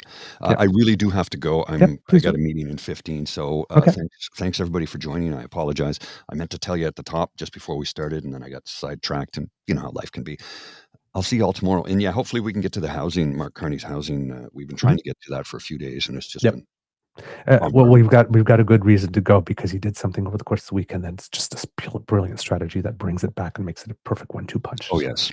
we will do it. It really is. All right. I'll see you tomorrow. Take Chef care. kiss. Yeah. So Evan Dyer actually wrote, I'm a senior reporter covering the Conservative campaign this week. We've seen unprecedented efforts at message control from the Poilièvre campaign that have broken with tradition in a number of ways. The CPC is the only party to bar media from its campaign plane and buses. The Stephen Harper, Andrew Scheer, and Aaron O'Toole campaigns all allowed media to travel with the leader and charge sometimes exorbitant amounts of money for the privilege. The other parties do the same and also charge. Poilièvre takes fewer questions than other leaders, a maximum of 4 per event, and insists on choosing which reporters are allowed to ask. After a week following the campaign, neither I nor our CBC colleague Tom Perry have been permitted to ask any questions. Sometimes CBC staffers try to get reporters to say what they plan to ask, a question a reporter is not supposed to answer. However, we have seen local media pressured into answering. Obviously, if a reporter declines, that could factor into the decision of who gets to ask questions at all. The decision on who asks questions is always last minute. A CPC staffer holds the microphone ready to pull it away. No follow-up questions are permitted, so the journalists aren't actually allowed to hold the own microphone. The CPC staffer has it, ask the question, and that way you don't get to ask a follow-up or contest if you don't get an answer that you don't like, or if somebody decides to go off on the other way and you say, excuse me, no, I want you to ask. That does not, there's no opportunity for that to happen. On occasion, CPC staffers have gotten physical with journalists, such as on the public wharf at Petty Harbour, Newfoundland and Labrador, where there was pushing and shoving. Today in Trois-Rivières, we asked to be allotted a question. Party staffers said yes, so long as was asked by my colleague Tom Perry. We responded that I would prefer to ask it. At that point, the party took away our question and gave it to another outlet. The difficulty of trying to keep up with a campaign that has its own chartered aircraft is a logistical problem that can be mitigated to some extent, but the extreme message control makes it all but impossible to bring the same level of accountability to the Poilièvre campaign that other campaigns are subject to. It also protects the campaign from having to answer tough questions and is a marked departure from previous Conservative campaigns I have covered. So that is Evan making that statement here. As far as we are concerned here on this podcast, Kits and Cubs, you know how we feel about anybody and anyone interfering with anybody's right to cast a fully informed vote, regardless of who they vote for. This is universal. Whether you hate watch us, whether you love watch us, this applies to everyone.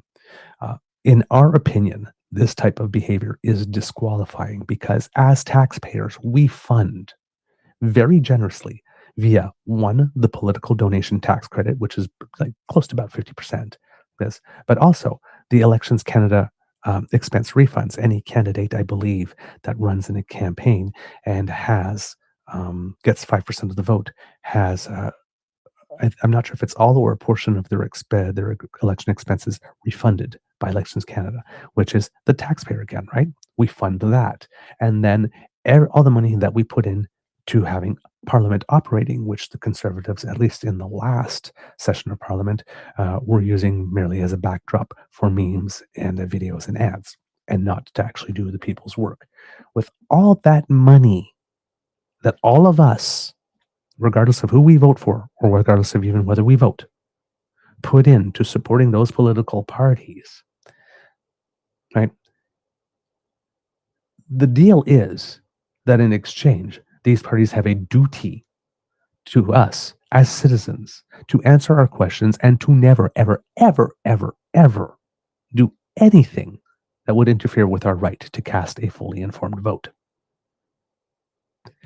This is not it. This behavior that we described, as related to us by Evan Dyer, is not that.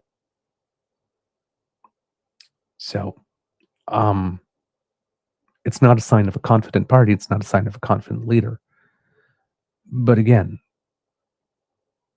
a party that tries to make it such that you can't ask it questions when it campaigns is a party that's definitely not going to ask any questions once it governs.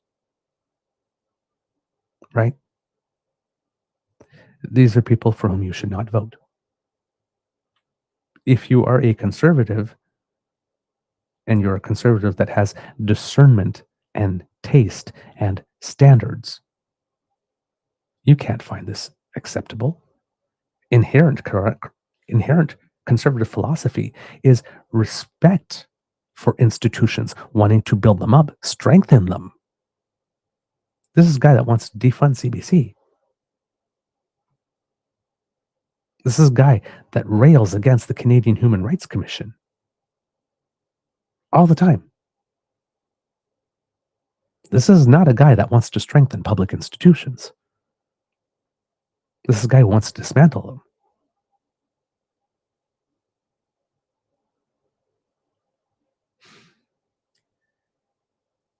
You cannot govern people effectively and from a place of good faith if you're not even interested in hearing their questions, let alone answering them.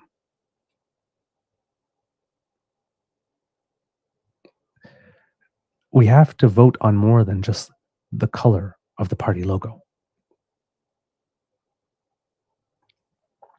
Pierre Poilièvre literally put out a screed the other day saying, at some point during this election, we're going to have to talk about more than just Trumps and tariffs. Okay, I mean, the Bloc Québécois leader believes that too. But what are you bringing to the table for that? Those other discussions. This is, again, something with which I have a big problem, not showing up to debates, not answering journalist questions, pushing and shoving of journalists, intimidation of journalists, blocking third-party organizations from being able to spend on any advertising for like 6 months or a year prior to an election. All this type of everything that interferes with your ability to cast a fully informed vote or to be a full participant in the democratic process, we have an extreme problem with. And for us, those types of moves are just disqualifying. You just can't trust a party that will do that. So take our opinion with whatever grains of salt you want on this one. But just to let you know, that is something we believe in, and we believe in it, all parties equally. A party that just does that type of thing is disqualified as far as we're concerned. But yeah, it's not a great situation at the moment, unfortunately. So yes, back to Andrew Law and to Mr. Gunn. Yeah, Pierre believes that any claims that Gunn has been denying residential schools is misinformation. Clearly, it is not. Poilièvre says that Gunn wants to, quote, build stronger partnerships with First Nations peoples to unlock our resources so that we can produce incredible paychecks and opportunities for Indigenous communities across BC, which goes back to what I said on last week's show, I think it was on Friday, that the only time that Pierre actually cares about Indigenous people as people is when they also happen to support oil and gas projects. Other than that, you do not exist. You just don't, as he's proving here with Aaron Gunn here. In videos and statements posted on social media in 2019 and 2021, Gunn said Canada's residential school system did not constitute genocide and that the schools are, quote, much maligned. One of Gunn's posts on X, formerly known as Twitter, also stated that, quote, residential schools were asked for by Indigenous bands. They wanted them, apparently. Numerous First Nations leaders and groups, as well as municipal politicians in BC, have condemned Gunn's comments and called for his removal, including the Union of BC Indian Chiefs and the BC First Nations Leadership Council. And here's the CBC article here as a tweet here from Aaron Gunn responding to Penny Daphlos, who wrote on June 13th, 2021, quote, it is unlikely that any tribe or tribes would give trouble of a serious nature to the government whose members and children completely under government control. Quote, an important read from Jorge Barrera. And to that, he says, residential schools were asked for by Indigenous bands in Eastern Ontario when Johnny MacDonald was still a teenager. But hey, why let the truth get in the way of a good headline? Okay. Poilièvre said the Conservatives are the only party offering, quote, a bright future for First Nations by spurring resource development that will bring money and opportunities to communities. The Conservative leader said he would bring in, quote, a First Nations resource charge, allowing companies to pay taxes directly to communities so that they can have incredible prosperity. Again, in the face of news that there was genocides here. Statement from someone saying the government of Canada currently only recognizes 5 genocides in all of human history. This was in June 2019, and he lists them. And then Aaron Gunn says, why are the report authors and now Trudeau sensationalizing truly horrific events that need to be examined honestly and seriously with a loaded word like genocide that doesn't even remotely reflect the reality of what happened? So, I mean, clearly, but apparently he's not a denier. Just God. UBCIC Grand Chief Stuart Phillip called Gunn's post, quote, absolutely reprehensible and repugnant and completely devoid of any sense of compassion for Indigenous peoples who suffered enormously through the residential school experience. Quote, I don't think this man is fit for public office, whether it be federal or provincial or any office that allows him to continue to make these horrible statements. The comments have also drawn condemnation from other political parties, with NDP leader Jagmeet Singh saying on Sunday that the Tories should drop Gunn, period. Those comments are heinous, they're hurtful, and they're frankly clearly wrong. Gunn issued a statement on X on Thursday saying, quote, he has always been firm in recognizing the truly horrific events that transpired in residential schools, and any attempt to suggest otherwise is simply false.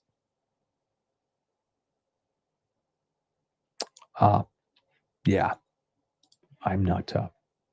I don't really believe that statement from him. But yeah, he's got a long one. So after saying that to suggest otherwise is completely false, quote, I have never wavered in condemning these institutions of abuse where countless First Nations suffered at the hands of patronizing Liberal government. I have never wavered in condemning the theft of children from their families or the forced destruction of Indigenous language, culture, and traditions. Not only have I repeatedly denounced what happened at residential schools through my documentaries, I have also interviewed more than 24 Indigenous leaders on the importance of economic reconciliation with First Nations, while also highlighting the disproportionate impacts the addictions crisis has had on their communities. Leader Pierre Poilièvre explained it well at an AFN assembly last July, and then he puts a whole quote from Poilièvre in there.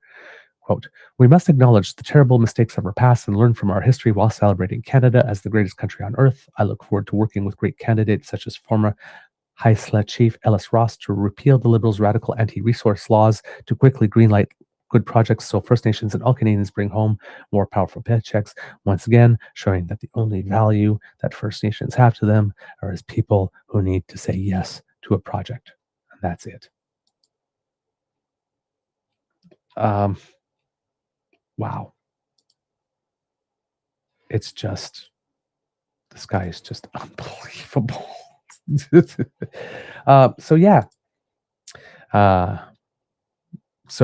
Pierre was not able at all to step away from him there. For those who are also affected by this, because triggered by this, just a reminder that a national 24-hour Indian residential school crisis line is available at 1-866-925-4419 for emotional crisis and referral services for survivors and those affected. And there's mental health counseling and crisis support available 24 hours a day, 7 days a week through the Hope for Wellness hotline at 1-855-242-3310 or by online chat. Again, I'll repeat those numbers. The Indian Residential School Crisis Line, 24 hours, 1-866-925-4419, and Hope for Wellness hotline at 1-855-242-3310. And you can also participate in that via an online chat if you go to hopeforwellness.ca, all in one word, hopeforwellness.ca, and you will see that there's a little chat button on the lower right-hand corner. You click on that, and hopefully you will be able to get some assistance. And so just wanted to get that information out there for you. Pierre stands by the candidate. Again, like I say, not a surprise, considering what Pierre has said in the past about residential schools, seeming to be particularly upset that Canada had to pay for the tort that they caused financially, and expecting to get value for money from a legal settlement, right? And then, of course, going off to say that, well, more than this settlement, Indigenous people just need to learn the value of hard work, with the, of course, suggestion under there that he or people like him would be the ones to teach Indigenous people what is hard work, which is a particularly ironic statement from Pierre Poilièvre, because though we have repeatedly and admittedly stated that Pierre Poilièvre does work hard and puts in the hours, he seems to put in the hours at all the wrong things and leaves a lot of flanks open. So even though he's a hard worker, he does seem to need a stronger work ethic on certain elements of his campaign. Who knows? Maybe we can send some Indigenous people over to help him with that. Just saying. But his overall record on Indigenous rights concerns advocates as well. This is from Samantha Schwintek of CBC. In an election ad, Conservative leader Pierre Poilièvre speaks to a bust of John A. Macdonald about the importance of developing national projects like the Canadian Pacific Railway. Quote, "What do you think, Prime Minister? Could you get that railway built today?" Poilièvre asks the bust. My God. Just this guy. It's only the most recent way Poilièvre has expressed his admiration for Canada's first Prime Minister, the man who got the railway built, but did it by displacing Indigenous peoples using starvation and detention, and who was also a key proponent of the residential school system.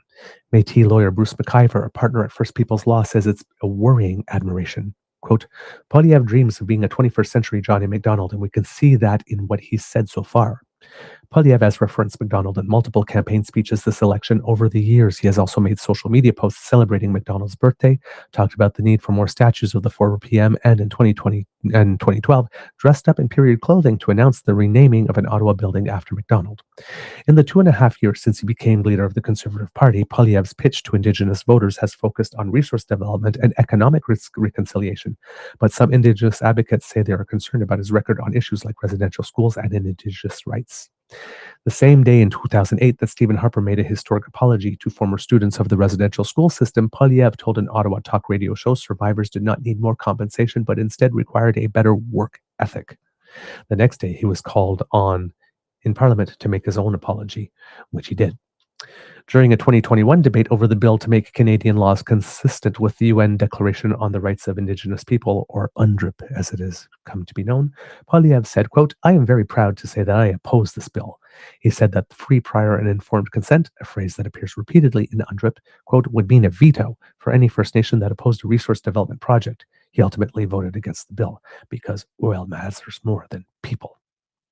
When Poilièvre addressed the Assembly of First Nations for the first time in person last summer, Judy Wilson, former chief of the Nisconlith Indian Band and a former executive member of the Union of BC Indian Chiefs, was one of Poilièvre's critics. In addition to her concerns about his lack of support for UNDRIP, Wilson pointed out that Poilièvre did not address missing and murdered Indigenous women and girls, treaty rights, or climate change in his speech. She said she remains concerned about his position on UNDRIP and free and prior informed consent on issues affecting Indigenous peoples, their lands, and their communities. The issue of consent and consultation arose again when Poilièvre visited the Arctic in February. On the trip, he announced plans to create a new military base in Nunavut if a Conservative government is elected, but Premier PJ Akiaguk said Poilièvre had failed to consult with Northerners before the announcement. A caption for the Facebook ad featuring Poilièvre talking to the bus of Macdonald said that Conservatives, quote, "would honor the legacy of Sir John A. Macdonald and unite our country with a Canada First National Energy Corridor." The energy corridor, quote, "will be pre-approved right away for pipelines, rail lines, power lines, and other resource infrastructure," Poilièvre said in the ad. McIver said he's worried about that. Quote, "The government can't come forward with proposals that have been predetermined," he said, pointing to a duty to consult Indigenous peoples affirmed by the Supreme Court. Quote, "So to hear the leader of the Conservative Party say that they intend to greenlight projects before they've gone through consultation with Indigenous peoples is very concerning." Along the same lines, Poilièvre has said he would grant permits for mining projects in Ontario's Ring of Fire within 6 months of being elected. Those rapid approvals, along with, quote, "pre-approving energy corridor projects," quote, "is completely contrary to the fundamental principles of constitutional law," McIver said. CBC Indigenous sent a list of questions to the Conservative campaign about Poilièvre's record and his current policies. A Conservative campaign spokesperson provided a statement which did not directly answer any of CBC Indigenous' questions, but said that Poilièvre has prioritized speaking with Indigenous leaders and community members to inform his campaign policies. Ooh, wow. Stand in awe of the leadership. The energy corridor was one of two policies highlighted by the spokesperson. The other policy was the First Nations Resource Charge, which was developed by the bipartisan First Nations Tax Commission and would allow First Nations to opt in to the chance to directly tax resource development projects on their lands. Chiyakatel Chief Derek Epp, who works for the First Nations Tax Commission, said the commission presented the policy to multiple parties. Quote, with the Conservatives endorsing this, yes, it sends an important signal that Canada is committed to Indigenous economic justice, he said. While the Conservatives have been the only ones to adopt it outright, Epp said that he's seen parts of it in Liberal policies as well. Quote, it's great that the Conservative government is championing this, but this isn't new, Epp said, adding that the idea has been around for well over a decade. When Conservatives announced the proposed policy in 2023, one critic called it, quote, a great idea for the 1990s. John Desjardins, Executive Director of the Indigenous Resource Network, a nonpartisan organization that promotes economic development, said he is pleased by the approach of the resource charge, especially as it respects First Nations autonomy. However, he said there are some concerns about how the policy will be applied. Quote, I think there's worry that the relationship between the community and industry will be lost and they'll lose their ability to negotiate and develop the things that matter to them, said Desjardins, who is Cree Métis. Since the policy was first announced, it has been unclear if it would allow nations to tax projects on their traditional territories or only on reserve lands. Epp said the resource tax should apply to traditional territories, calling that integral to the proposal. Desjardins said that if it only applied to reserves, quote, we'd certainly be less excited or less interested because its application would be far less impactful. While he looks forward to streamlining some of the bureaucratic processes and speeding up project timelines, Desjardins said the policy presents concerns about the potential for governments to discharge their responsibilities on consultation. Epp said he doesn't have any concerns about the government abdicating its obligations to First Nations. Quote, there's still the right to UNDRIP, he said. Desjardins said he's encouraged to see, quote, less government, less paternalism, less siphoning of the resources that can come directly to communities from the Conservative adoption of the resource tax policy. However, he said during a campaign that it's hard to tell what is real and what is rhetoric. Quote, will those promises be honored? Generally, I think that's our concern, Desjardins said. So you have this going on with Pierre. He will not step away from this gun guy. And not only that, but the Conservatives are still trying to tarnish everyone else with regard to this. And once again, they're trying to bring Carney's father into it. Now, there is a link here because his father was the principal at Joseph Burr Tyrrell School, a federal Indian day school in the Northwest Territories. So they're trying to do his father what they did to Chrystia Freeland's family, right? Relationships with Nazis and all that type of stuff. Well, they're here. Mark Carney's father did this, so therefore, all the sins of the father necessarily transfer onto the son. It's a conservative position. Now, this is from Ian Frost of CBC News, and says, warning, the story contains outdated language and discusses physical and sexual abuse at residential schools. So again, please don't write with tons of complaints. We are admitting at the outset that there's outdated language used here. Liberal leader Mark Carney distanced himself Saturday from comments his late father made 60 years ago as an educator that were dismissive of some Indigenous people and his subsequent defense of residential schools in the later years of his life. Quote, I love my father, but I don't share those views, to be absolutely clear, Carney said at a campaign event in Oakville, Ontario. He was responding to a CBC Indigenous story that explored comments made by his father, Catholic educator Robert J. Carney, who died in 2009. And this was a story that appeared on April 3rd by Brett Forrester, titled Untangling Mark Carney's Father's Ties to Fort Smith, Northwest Territory Indian Day School. Historians say Robert Carney's legacy needs discussing in productive ways that don't harm survivors. So this is, basically two stories on this on the same day. One about his father specifically, and then one about Carney's response. So let's see, what do we have here? Just make sure I got the right article here. There we go. During a 1965 CBC radio interview, the elder Carney spoke of a program at an Indian day school in Fort Smith, Northwest Territories, where he was principal, quote, for culturally, oh God, I hate this word, retarded children. Culturally retarded is what he said. Oh my word. I know words were different in 1965, but oh my God. What a concept. Okay. And I know I'm looking at this with 2025 eyes. God, really? He defines such a child as one, quote, from a native background who, for various reasons, has not been in regular attendance in schools, or a student with a non-English speaking background who is behind in their studies. His views reflected the assimilationist attitudes commonplace in Canadian society at the time, particularly among educators, historian Jackson Pind told CBC Indigenous. In a 2019 settlement, the federal government acknowledged the Indian day school system divided children from their families, denied them their heritage, and subjected many to physical, emotional, and sexual abuse. Carney's father went on to hold various positions before becoming a university professor. In a 1991 Church Commission study, he interviewed 240 former residential school students, eventually reporting allegations of extreme physical abuse and 15 alleged instances of sexual abuse at 8 Western Arctic residential schools.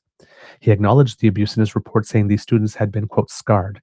But in later comments, he stressed a number of the interviewees had had positive experiences and the work of educators, quote, cannot be viewed as being wholly destructive or ill-intended. He later criticized Indigenous-led studies highlighting the negative effects of these schools as one-sided and imbalanced. On Saturday, Mark Carney said residential schools and Indian day schools, quote, are a long, painful part of our history. He said that he and the country has learned of, quote, the fundamental damage of residential schools and day schools to those who attended them and those who were their descendants. Advancing truth and reconciliation, he explained, was a core element in his brief tenure as Prime Minister prior to the election call. He said it would continue if his party is reelected. Quote, that is a fundamentally and deeply held personal commitment of mine. Historians say it's unclear if Robert Carney's views evolved after the report from the 1996 Royal Commission on Aboriginal Peoples was released. In 2006, the government reached a settlement with residential school students. Carney died 3 years later. So Mark Carney's rejection of those ideas and views seems to be clear and completely without equivocation. So hopefully that story will end there. But yes, definitely an attempt to stir the pot here. And of course, has to be addressed, has to be acknowledged. It is. Hopefully it ends here. Hopefully. But there's still no commitment. And then they tried to get him as well with regard to Brookfield, the former company the company with which he was involved before returning back to politics. And they are claiming here that with Brookfield, there was some support by the company of projects and stuff like that that breached Indigenous rights in 4 different countries. So Brazil, Canada, Colombia, and the US. This is by Brett Forrester, again, of CBC, this one, April 7th. Under Mark Carney's leadership, global investment firm Brookfield was accused of breaching Indigenous rights or harming the environment in at least 4 countries, CBC Indigenous has found. Carney, who was running for Prime Minister as Liberal leader, spent more than 4 years as Vice Chair and then Chair at Brookfield Asset Management, where he focused on green investing and renewable energy. During that period from 2020 to 2024, Brookfield businesses faced reports of serious human rights abuses in Brazil, Indigenous resistance in Colombia, a First Nations $100 million lawsuit in Ontario, and an environmental dispute in Maine. In Ontario, Maine, and Colombia, Brookfield owned hydroelectric dams and one wind farm allegedly threatened Indigenous rights or damaged the environment. In Brazil, international NGO Global Witness accused Brookfield and subsidiaries of deforestation and human rights violations, including the attempted eviction of an Indigenous group and breach of anti-slave labor laws in 2021. While the multinational conglomerate denied any wrongdoing, the disputes have raised questions about the former central banker and UN climate action envoy's track record. Quote, I'm not trying to point a finger at him personally, but the company of Brookfield, no, is not measuring up to what they could do and should do, and now we are saying must do legally, said Toronto lawyer Kate Kempton. Kempton represents Mississauga First Nation in a lawsuit against Ontario and Brookfield Renewable. It was filed in 2022 over 4 dams on the Mississauga River on Lake Huron's north shore. It was filed as a last resort after, quote, Brookfield shut the door in our face when approached about a benefits sharing agreement, said Kempton. Carney advocates for more economic benefits, sharing agreements, and economic reconciliation in his book, Values. But Mississauga First Nations chief said they didn't experience that at all from Brookfield Renewable's Canadian firm, Evologen. If anything, we've been ignored, Brent Niganombe told CBC Indigenous last month. The chief said the dams in question devastated the community by destroying fishing sites, flooding territory, and displacing people. While that was decades before Brookfield bought the dams in 2002, the First Nation alleges Brookfield benefited from prejudicial regulatory changes in 2019. Meanwhile, the dams continue to impact land, said Diganobi. Quote, there's still impacts with the fish. There was a spill at one of them that we didn't find out about till later, so it continues to create havoc on the environment. In Maine, conservation groups sued Brookfield Renewable in 2021. The groups alleged 4 dams on the Kennebec River were violating American federal law by repeatedly killing Atlantic salmon from an endangered population. The groups withdrew the claim in 2023, vowing to focus on the relicensing process instead, but they and local Wabanaki nations continue to advocate for the dam's removal. Failure to do so, quote, will jeopardize the future of our sustenance fishing heritage, said Chief Kirk Francis of the Penobscot Nation and Chief Clarissa Sabatis of the Holton Band of Maliseet in a March 5 news release.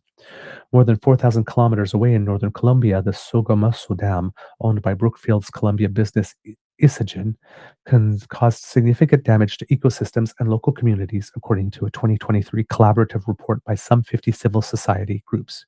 Meanwhile, the Wayuu people are resisting an Isagen wind farm in La Guarilla, Colombia's northernmost peninsula. Nación Wayuu, a local NGO, accuses Isagen of invading their ancestral territories and advancing the project without consent. In a statement, the Carney campaign declined to address the reports directly. Quote, Mr. Carney left his career in business and finance to run for office and is focused exclusively on serving the people of Canada, wrote Liberal spokesperson Jenna Gasepe. He is deeply committed to advancing reconciliation and upholding the United Nations Declaration on the Rights of Indigenous Peoples. Questions about Brookfield should be sent directly to the firm, she added. Brookfield didn't respond to media requests, but it has previously denied the allegations. In Ontario, Brookfield is mounting a court defense against the Mississauga First Nation while the U.S. Federal Energy Regulator last month recommended the dams in Maine keep operating, provided Brookfield makes changes to allow endangered fish to pass through. In Colombia, Brookfield called the allegation that its dam was damaging the environment and local communities, quote, unfounded. The company denied the allegations about Brazil, telling Global Witness it, quote, unequivocally refutes the specific allegations of human rights abuses towards Indigenous tribes. There are positive stories, too. In Australia, Brookfield Properties released reconciliation action plans in 2022 and 2024. The firm reportedly pulled out of a controversial Australian gas project in 2021 amid local concerns about damage to culturally important ancient Indigenous petroglyphs.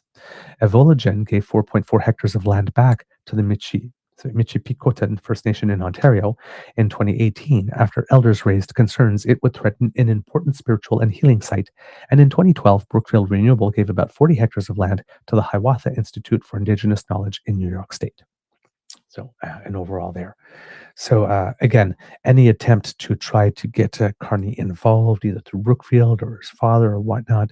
But again, what matters at the end of the day is what Carney he himself thinks and what it is he will commit to and what his personal pledge is on this matter. So far from Carney himself, we have seen no reason to doubt his commitment. But, of course, everybody comes to politics with the past. So there are things to be aware of course.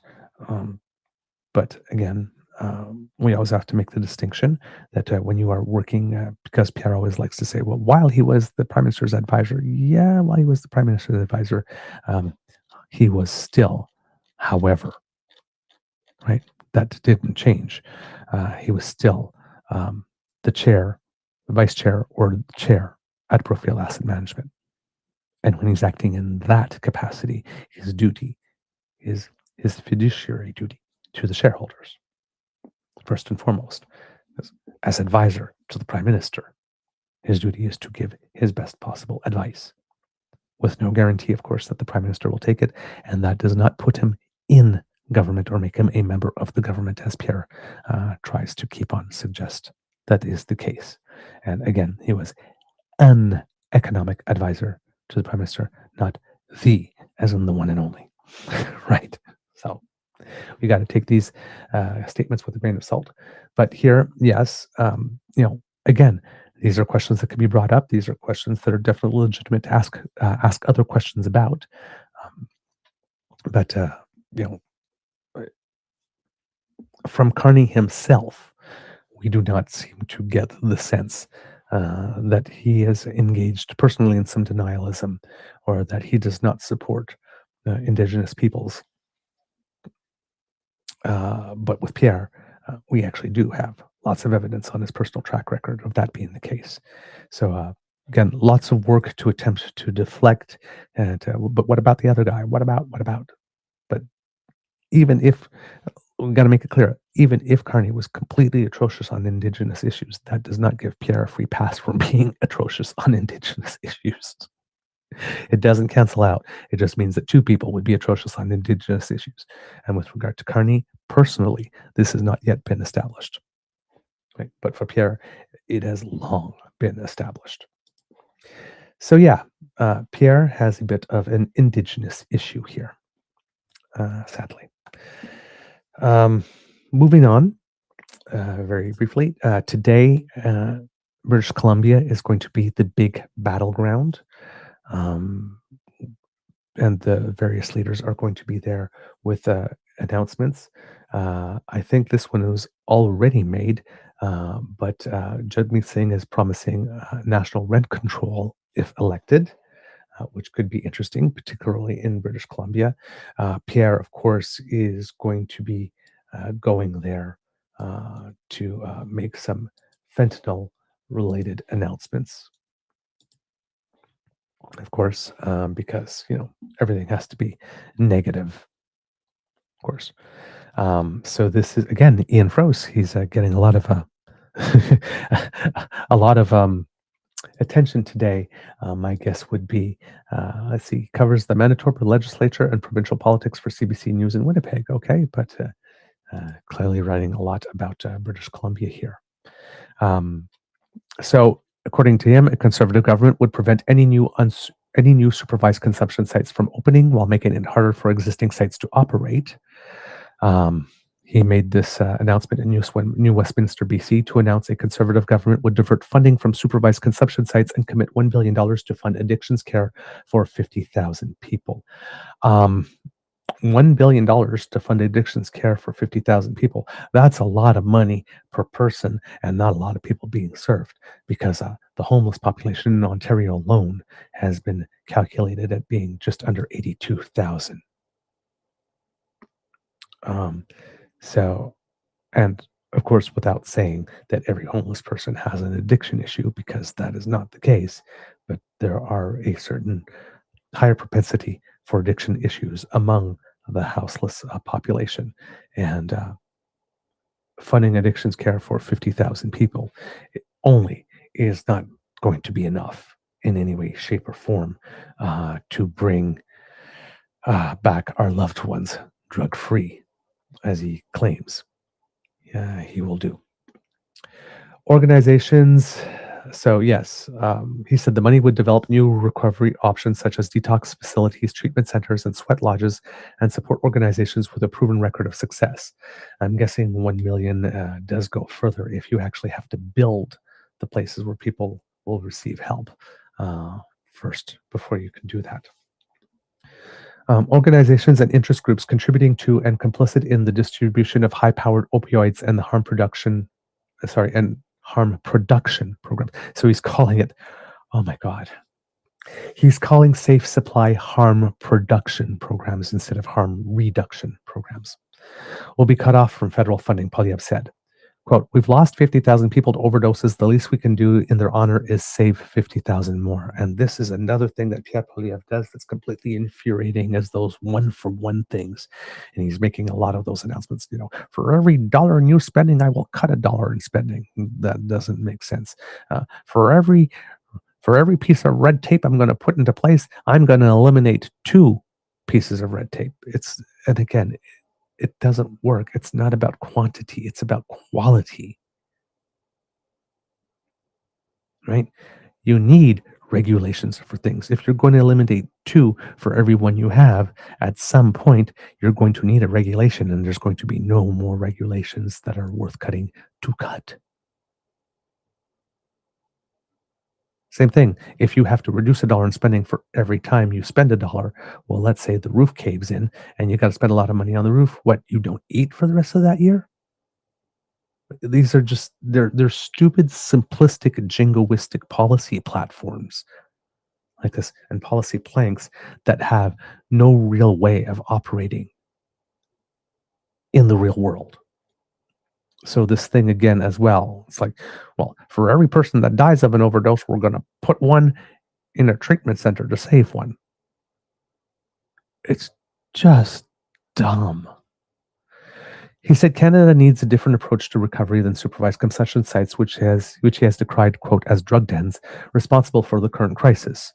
The Liberals and NDP have defended the sites for attending to overdoses and saving lives. Quote, let's be clear, these drug consumption sites do not work, Poilièvre said. He's lying. His government would prevent any new supervised consumption sites from being located within 500 meters of schools, daycares, playgrounds, parks, or seniors' homes, he pledged.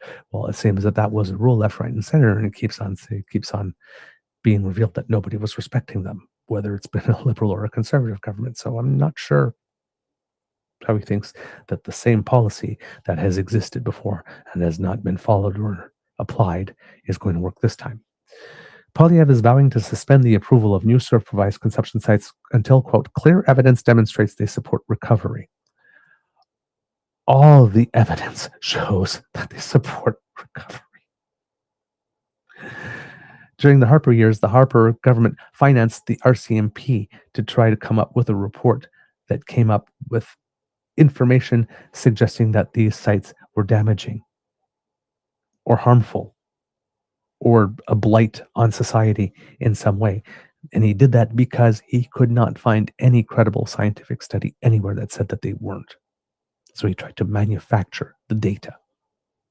There is no data that shows that they do not support recovery. All the data demonstrates that they do. But he wants more clear evidence. It's unclear what evidence the Conservatives would rely on, as Poilièvre has disagreed with harm reduction advocates who says there's proof facilities have saved lives. The Conservatives would also end the temporary exemption to the Controlled Drugs and Substances Act that authorized supervised consumption sites to open without requiring approval from the provincial government.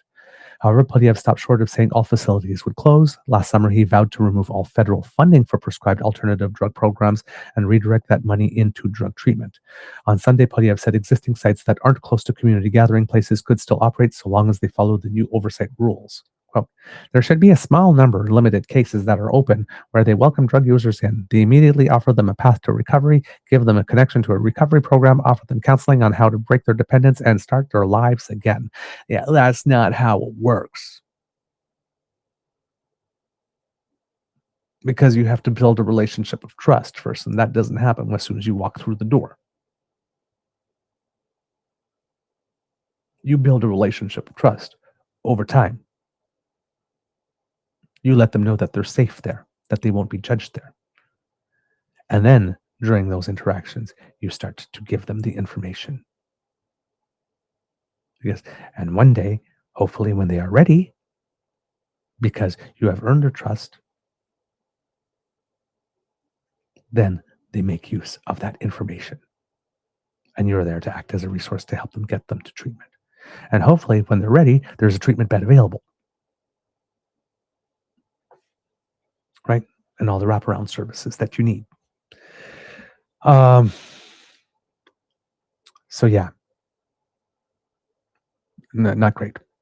The New Democrats will be in BC, asking for the government, saying that his government under his leadership would only provide federal home building money to cities and towns that have strict rent controls.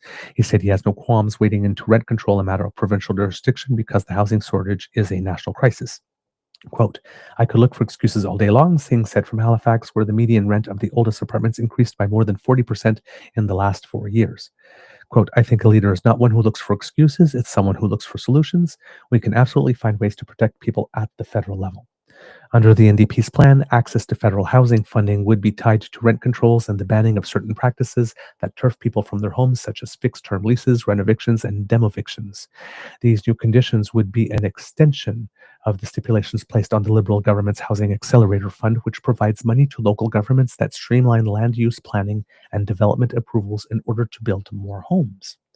The NDP plans to keep that fund while the Conservatives promise to cut it partially fund its promise to eliminate the GST from sales of new homes costing less than $1.3 million. Singh said national rent controls will ensure Ottawa isn't helping build homes that only address the lack of affordable options in the short term. Quote, why would we invest in building homes that are affordable if then in a couple of years those homes are no longer affordable? That would be a bad investment, he said. Some examples of rent control by provinces could include new rules on rent increases, bans on above guideline rent hikes, and changes to new unit exemptions, the party said in a news release. Singh also pledged to bring rent controls to federally regulated housing, such as military housing and homes on federally owned land, and to ban rent price fixing. His party's candidate in Halifax riding, His party's candidate in the Halifax riding is Lisa Roberts, a former Nova Scotia MLA who served as the NDP's housing critic. After she became an MLA in 2016, Roberts recalls for the first time seeing a person sleeping in a tent in the constituency. Rent controls will help to prevent those outcomes, she said. Quote, it's been really quite dramatic over the past 8 years how prevalent, visible, persistent homelessness has become. Liberal leader Mark Carney has no policy announcement scheduled on Sunday, but he's meeting with people in Victoria tonight. Tonight. The 9th, the 7th, yes. Earlier in the day, he spoke with United Kingdom Prime Minister Keir Starmer regarding the United States' unjustified global trade actions and the need to reinforce our trade relationships with reliable partners, according to a news release from the Prime Minister's office. All three leaders are in BC today to be able to deliver their things. Mr. Singh, over the course of the weekend, was in Atlantic Canada, delivering some promises, particularly pertaining to healthcare, promising that he would have every Canadian would have an actual family doctor, not just a nurse practitioner or an alternative service, but actual access to a family doctor, and with a whole bunch of other types of policies that would allow, for example, opening more residency positions for foreign trained doctors so that they can practice here, to train more local doctors from rural and underserved areas, and offering a 1% top up to the Canada Health Transfer to provinces and territories that sign up. So, and it looks overall like British Columbia in this election is going to be a big battleground for the parties. You understand that a lot of people keep on making the claim that by the time we get west of Ontario, the election is already decided. And it's often this is presented as in some way like, your votes don't count or whatnot, but it's really just population, and when we count them and when polling stations close because of time zones and all that type of stuff, right? I mean, everybody votes at the same time, and it's just as the results come in, well, often before results of certain areas in Canada start to come in, just because by the time you get into Ontario, you get to 172 seats. So, if one party miraculously, theoretically, won every seat, or hypothetically, I should say, won every seat possible that there is to win, by the time they'd start counting in Ontario, a majority government would be declared, right? It's just a function of where the seats are. But with regard to British Columbia, specifically, like right now, if you're looking at 338, the Liberals have get to about 158, 160 seats once they get through Ontario, and then they need to earn a couple of more. So in this case, based on the numbers as they are now, British Columbia is going to be extremely important, maybe not to determine who wins or not, but the determination as to whether or not it will be a majority or minority government might not come in until results from British Columbia will be trickling in. So in this particular election, British Columbia might be quite important. So we might have a CBC decision desk that tell us that yes, we do have at least a liberal government, but whether it is a minority or majority might have to wait until late until the evening until results from British Columbia start coming in. So there, with regard to certain things, there were many more announcements on the weekend, and hopefully we'll get to them with that, because as Mr. Grizzly said, Mr. Carney made a very big announcement with regard to the trades, which fit in really well with his housing announcement that he made the other day for a good 1-2 punch here, and we'll talk about that. And he also had some policy about funding the CBC that we will get to as well, hopefully in an upcoming show, because we've already gone 2 hours and a half today. Kids and Cubs, we're closing in on. So there you go with that. Of course, we haven't talked tariffs or anything like that yet, but for those of you who are following the stock market and stuff, today looks like it will be a pretty bad day on the stock markets here. We've looked. A lot of people are thinking that it has the potential to be a Black Swan Monday. If we're looking at markets in Asia specifically, which had opened, I had been following them before going to bed to see how they were doing, and things were really bad just before coming on the show. Around like 5:17 a.m. this morning, the Nikkei was down nearly 8%. The Hang Seng was down over 13%. The Shanghai Composite was down 7%. The Shenzhen Composite was down nearly 10%. And Australia was down 4%. South Korea was down 5.5%. Taiwan down pretty much 10%. India down 3.5%. It's just all over. And then things weren't looking good for Europe as well. 5:47 in the morning. A lot of the European stocks were down between, not stocks, but the indices were down between 4.43% and 6.07%. So Switzerland was down 5.5%, France down 5.5%, Italy down 6%, Germany down 6%, the UK down 4.5%. So it could be a tough day. Right now, the markets have just opened. The TSX is already down 822, so that's another 3.5% here today. Let's see, what else do we have? If I'm going to look at the broader markets here, the Dow is down another nearly 1,500 points at the moment for close to 4%. The S&P is down 4.3%, another 217 points, and the Nasdaq, which had been hit pretty hard, is down 4.5% today, down another about 700 points already at open. So not great at all. Let's take another look at a couple of other things for you kids and cubs.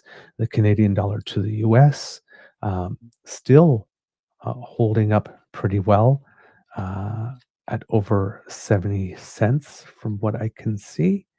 Just taking a look at 70.1 cents.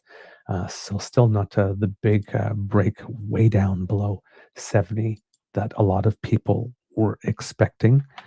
And then, of course, gold price is down another $18 an ounce today. Gold had been seen as a refuge, and it had gone up way over. It had gone up to like $3,160 an ounce, I think, but lost a lot in the last little bit. So yeah, a lot of it has gone down over the last little bit. Even the safe havens are being a little bit affected. So the flight to safety with gold with regard to this is not going very well. Of course, IQ 47 south of us again is denying that that this is a big problem. This is just one of these things that is going to happen, that it needs to happen. We need to have this pain in order to have such a big win later down the road. I'm not buying it. I'm not buying it. So we'll see. We'll see how bad it gets. The market openings are not as bad as had been predicted.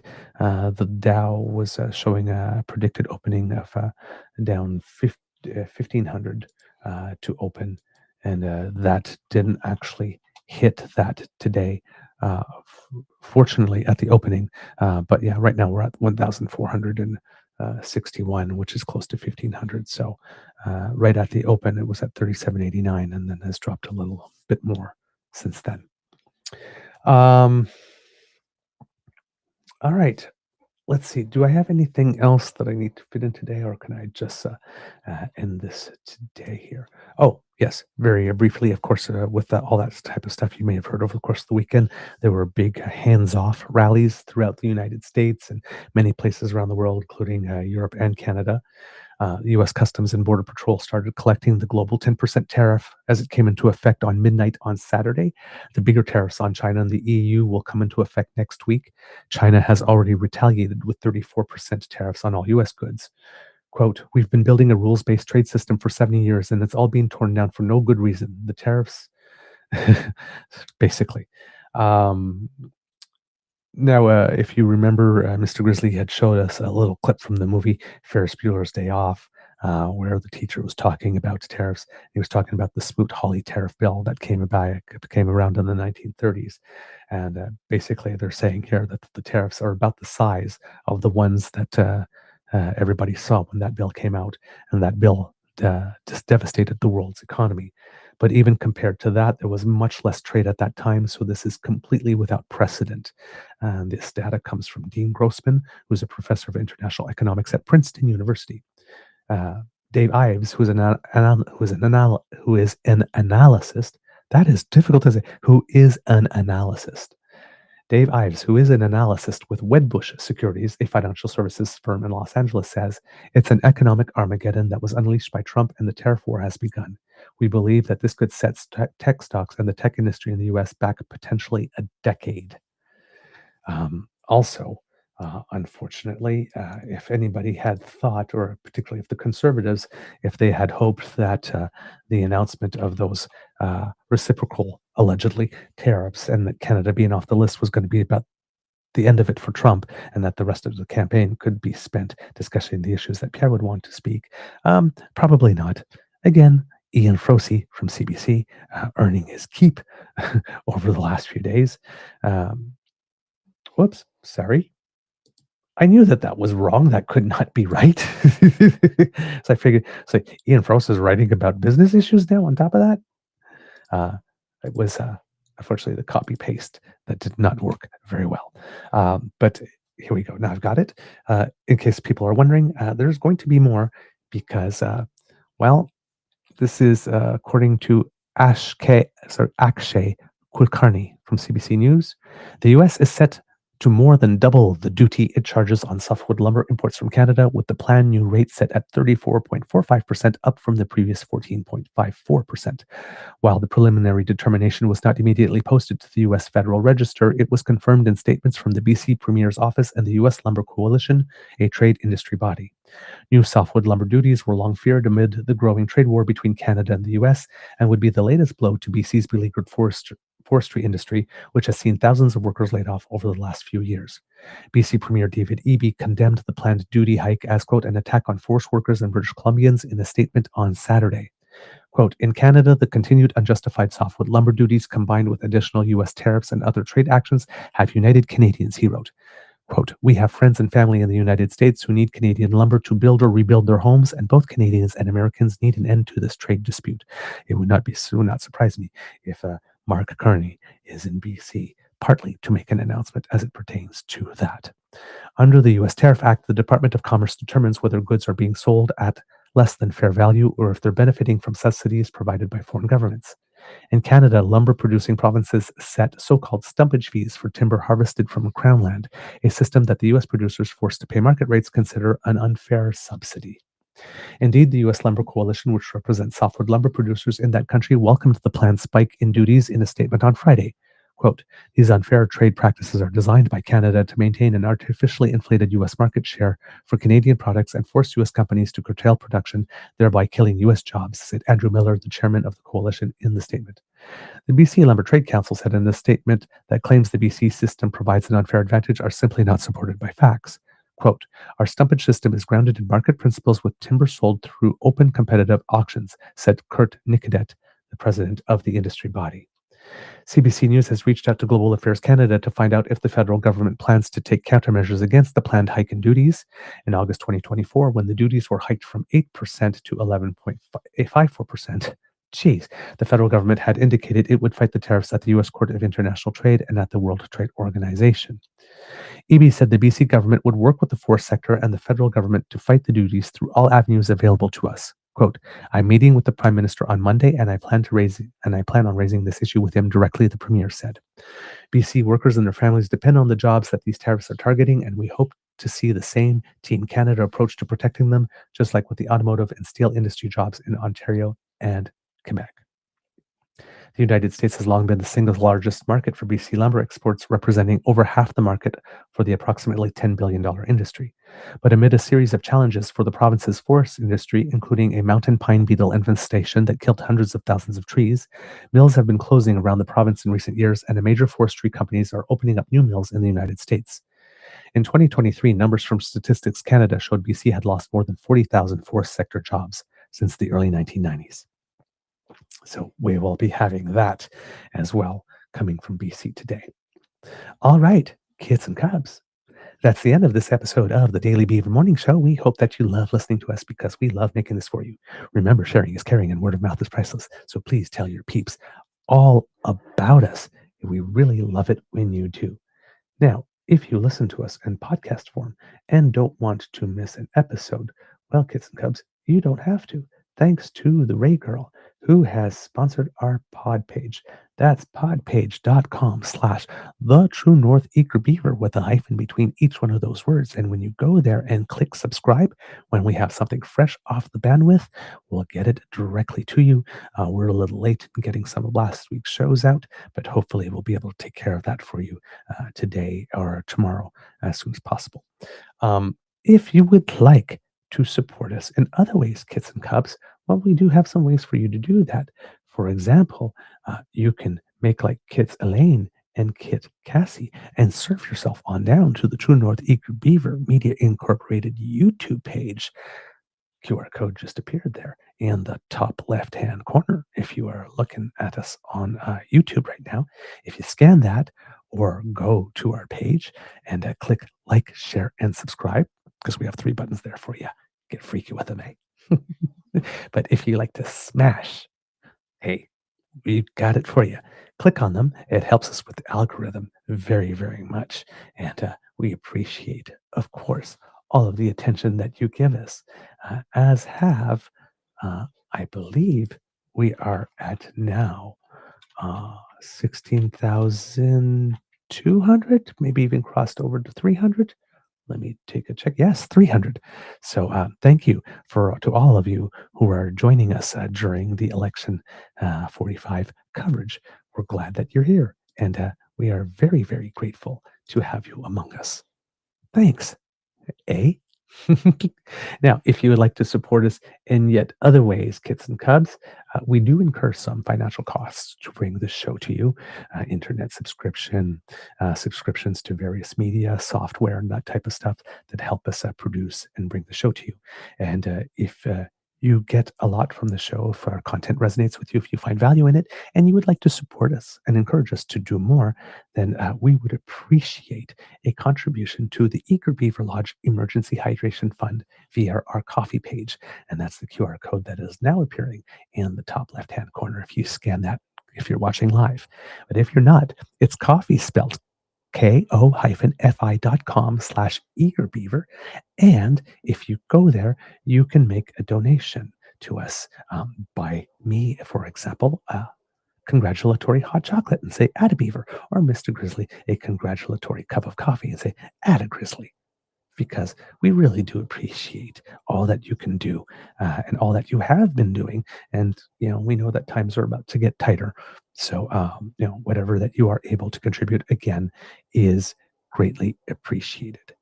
Now, please, kits and cubs, do know that if you are not able to contribute financially, that does not matter. You can still remain as a valued and cherished member of the best damn fam in all of podcasting, because we appreciate the gifts of your attention and participation, and we love to hear from you. truenortheagerbeaver@gmail.com is our email address. Please write to us and let us know what it is you think about the show, what you'd like to see, and also, if you do have political questions, we would love and be very happy to take our kid's suggestion to do a political Q&A. So if you've got some pressing political questions on your mind, write to truenortheagerbeaver@gmail.com, write about them, and we'll collect them together, and we can do a special episode on that, answering your questions. We would be very, very happy to do that, to have that interactive experience with you, kids and cubs. So truenortheagerbeaver@gmail.com. Please do send your questions there. And also, you can use that email address if you would like to make a 100% Canadian donation, going through Canadian banks and avoiding the CE tech bros like PayPal. Just a direct transfer from your bank to that address. Once again, truenortheagerbeaver@gmail.com. And we get 100% of your donation. So it's a win-win-win. Now, there are other ways for you to communicate with us at TrueEager, at the Blue Sky Beaver Lodge, and also on the Jitter. Technically, you can send your questions there too if you would like, but we were asking you for you to email them to us so that we can have them all in one place and make sure that we don't miss yours. So that's one place. Facebook, True North Eager Beaver. Again, that's our page there, our original home. Or if you happen to be watching with the Damn Fam here on YouTube, hey, right down here, the comment section, leave us a little something. All right? We do read everything. We're not able to get back to everyone, but everything you write to us does get factored in and does help make the show better. And we thank you for all of that very much. All right, let's see, kits and cubs, what else have we got for you? Oh, I guess I have to do the because democracy is something that you do part. That would be very, very, very helpful. I'm actually going to leave the coffee donation up there for a little while longer for those of you who may want to have some time to get to it. Because democracy is something that you do, please remember that there's a Quebec Liberal leadership race going on, and then there's a Manitoba PC leadership race going on too. So stay involved with that. With regard to this federal election, again, Elections Canada is still looking for some poll workers. Elections.ca, these are paid positions. So if you're looking to earn a little extra money, please do put your name there. And it's a wonderful experience. It's almost not like, it is hard work, but it's almost not like work, because when you see people come in and wanting to exercise their franchise, or people were concerned, oh my God, I don't think I'll be able to vote. Say, don't worry. And you've got the solution. You can help them. It really is good for the soul. I do recommend that everybody do it at least once in their life, whether it be federal, provincial, anyone. Just work a polling station at one point. Now, remember, work a polling station, working a poll is completely different.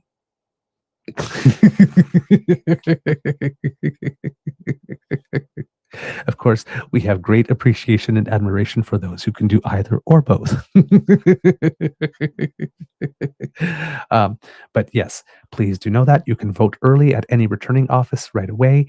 And early voting, I believe, is April 16th to the 21st. And then there are other ways to vote as well. Mail-in vote. Make sure that you order yours if you're looking to vote that way. But there are plenty of ways. Remember, if you're a student, you can vote on campus or at home. And when you vote, you can vote either in the district in which your campus is located or where your home district is. So you can make that choice, but you do not have to travel all the way back home, particularly during this time, exams and whatnot, to be able to cast your vote. You will be able to do it on campus. Okay. And there will be special voting days for people who are incarcerated or in short-term hospital stays and that type of stuff. There will be votes for you and special dates and provisions made for you as well. Okay. Let's see. What else do I have for you? That's the democracy. I guess I have to come up with some words of wisdom. Kits and cubs. I'm going to take some inspiration here from the problems that Mr. Poilièvre seems to have with stepping away from problematic candidates. And we didn't get through all of them, too. There's still some Andrew Lawton stuff that we'll get together. We'll talk about tomorrow, but apparently he too has been indulging in use of signal and trying to spin it as a virtue, of course. So there'll be more. But when you can't walk away, how would I put it? There are times where you do have to walk away. You just have to cut a loss at some point, right? People are talking about it here in the markets with trading. Are you going to sell? Are you going to stay in the market? You try to ride it out. Do you stay in and still collect your dividends or whatnot? Political parties. This person said something I object to, but I've supported this party all my life. I don't know. Friendships, every now and then, right? Something changes in a friendship and it's just not working for you anymore. And sometimes you got to walk away. Every now and then you got to walk away. And there are times where it's harder than others. Just know that if you happen to be in a situation right now where you're determining whether or not you need to walk away for something or stick with it, the important part here for you is the mirror test. When all is said and done, when it's just you, yourself in a mirror, did you honor yourself? Did you choose you? At the end of the day, did you make a decision that reflects how it is you would like to see yourself, the person you aspire and wish and want to be? And if it is so, even though walking away will be painful, do realize, and I assure you of this, it can be painful, it can be hard, transitions are difficult, but it is always ultimately worth it at the end of the day if you choose yourself and you aim high, right? Give yourself the respect to which you believe you are entitled. And if that means walking away, make the choice. Have all the feelings, but don't regret it. And don't feel ashamed. You should never regret it or feel ashamed when you choose you. All right? Okay. Well, I guess I have to tell myself, Mr. Beaver, please cue the cock. And let's see if today I do well. I am getting a little better at it. All right, here we go. You are listening to a True North Eager Beaver Media Incorporated podcast. The True North Eager Beaver podcasts are proudly brought to you by our founding sponsors, the Misfit Mysteries from Corvid Moon Publishing, your source for science fiction, fantasy, and cozy mysteries featuring a broad diversity of characters. CanadianTarot.com, their uniquely Canadian online eclectic tarot community, and the Peppermaster, hot pepper sauces made from farm fresh ingredients to thrill your taste buds and expand your mind. We are grateful to the Crier Media Network for its support, Pete Jarvis for our artwork, and Paul Joseph Something for our opening and closing sequence music.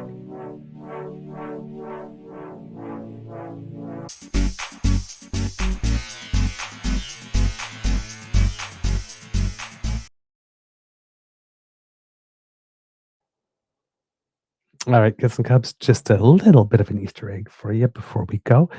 Congratulations to Canada's men's curling team, who took the bronze medal at the World Championship, defeating China in the bronze medal match rather handily. There was a little bit of controversy with regard to Team China as to whether or not they were deliberately burning rocks that they thought were going to the wrong place. Burning a rock means when you broom with which you're sweeping the rock makes contact with the rock. Usually the rule is that that rock goes out of play.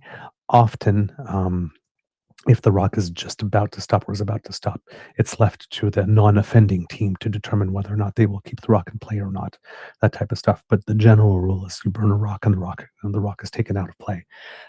So it seems that there were several incidences of burnt rocks by China that were either, well, anyway, whatever was done with them. And the team from China said that they always follow the rules. It's starting to bring about a discussion as to whether or not we should bring instant replay to curling for that type of stuff, because right now the decision is entirely left pretty much to the non-offending team.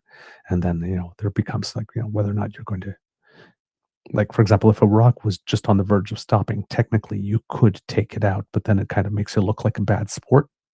And that happened a little bit between China and Norway in the quarterfinal, which Norway did end up losing in an extra end. So, a little controversy there with regard to, so you might be hearing a little bit about that over the next couple of days. Also, it seems that the Washington Capitals forward Alex Ovechkin finally broke the NHL career goal record on Sunday when he scored his 895th career goal, breaking Wayne Gretzky's 26-year record, and it was Washington's only goal in a 4-1 loss to the New York Islanders. Again, one less Gretzky record doesn't make me unhappy, given the current context. However, Ovechkin is not a much better replacement if we're talking in terms of quality people and things in which they believe in public pronouncements they have made. So it's about 6 of one, half a dozen of the other. In that case, given it's Ovechkin and that type of stuff, I probably would take Gretzky over, but anyway. And in the Florida relays, Kits and Cubs, great news. Our gold medal, let's try that again. Our gold medal winning 4x100 relay team from the Olympics once again performed admirably and took the gold at that event, doing Canada very, very, very proud. So there you go, Kits and Cubs. That's a bit of the extra bits I had for you. And with that, I am going to say, have a beaverific day. And I'll see you all tomorrow. And by the way, for those of you who missed it, we did have Double Beaver on Friday. So the second episode was Pierre's speech with regard to, oh my God, the topic of the speech just escaped me for a second. So I can't remember what it is off the top of my head. Oh yes, his response to the tariffs. Sorry, I apologize for that. His response to the tariffs that were delivered before the tariffs were actually announced as a disrespectful counter-programming to the Prime Minister of Canada, in which Pierre Poilièvre basically took Mark Carney's skin and tried it on for a day. It has to be seen, particularly a moment around minute 59 when he's asked a question by Brian Lilley, and it becomes the official moment, according to us, that Pierre's campaign jumped the shark. We showed it on the show, and we might bring it back on Tuesday's show, just as a little reminder for those who missed it. But if you weren't aware, we did have Double Beaver on Friday, so please, if you have the time, check out that episode as well. Okay, that's it for me today. Bye, everyone.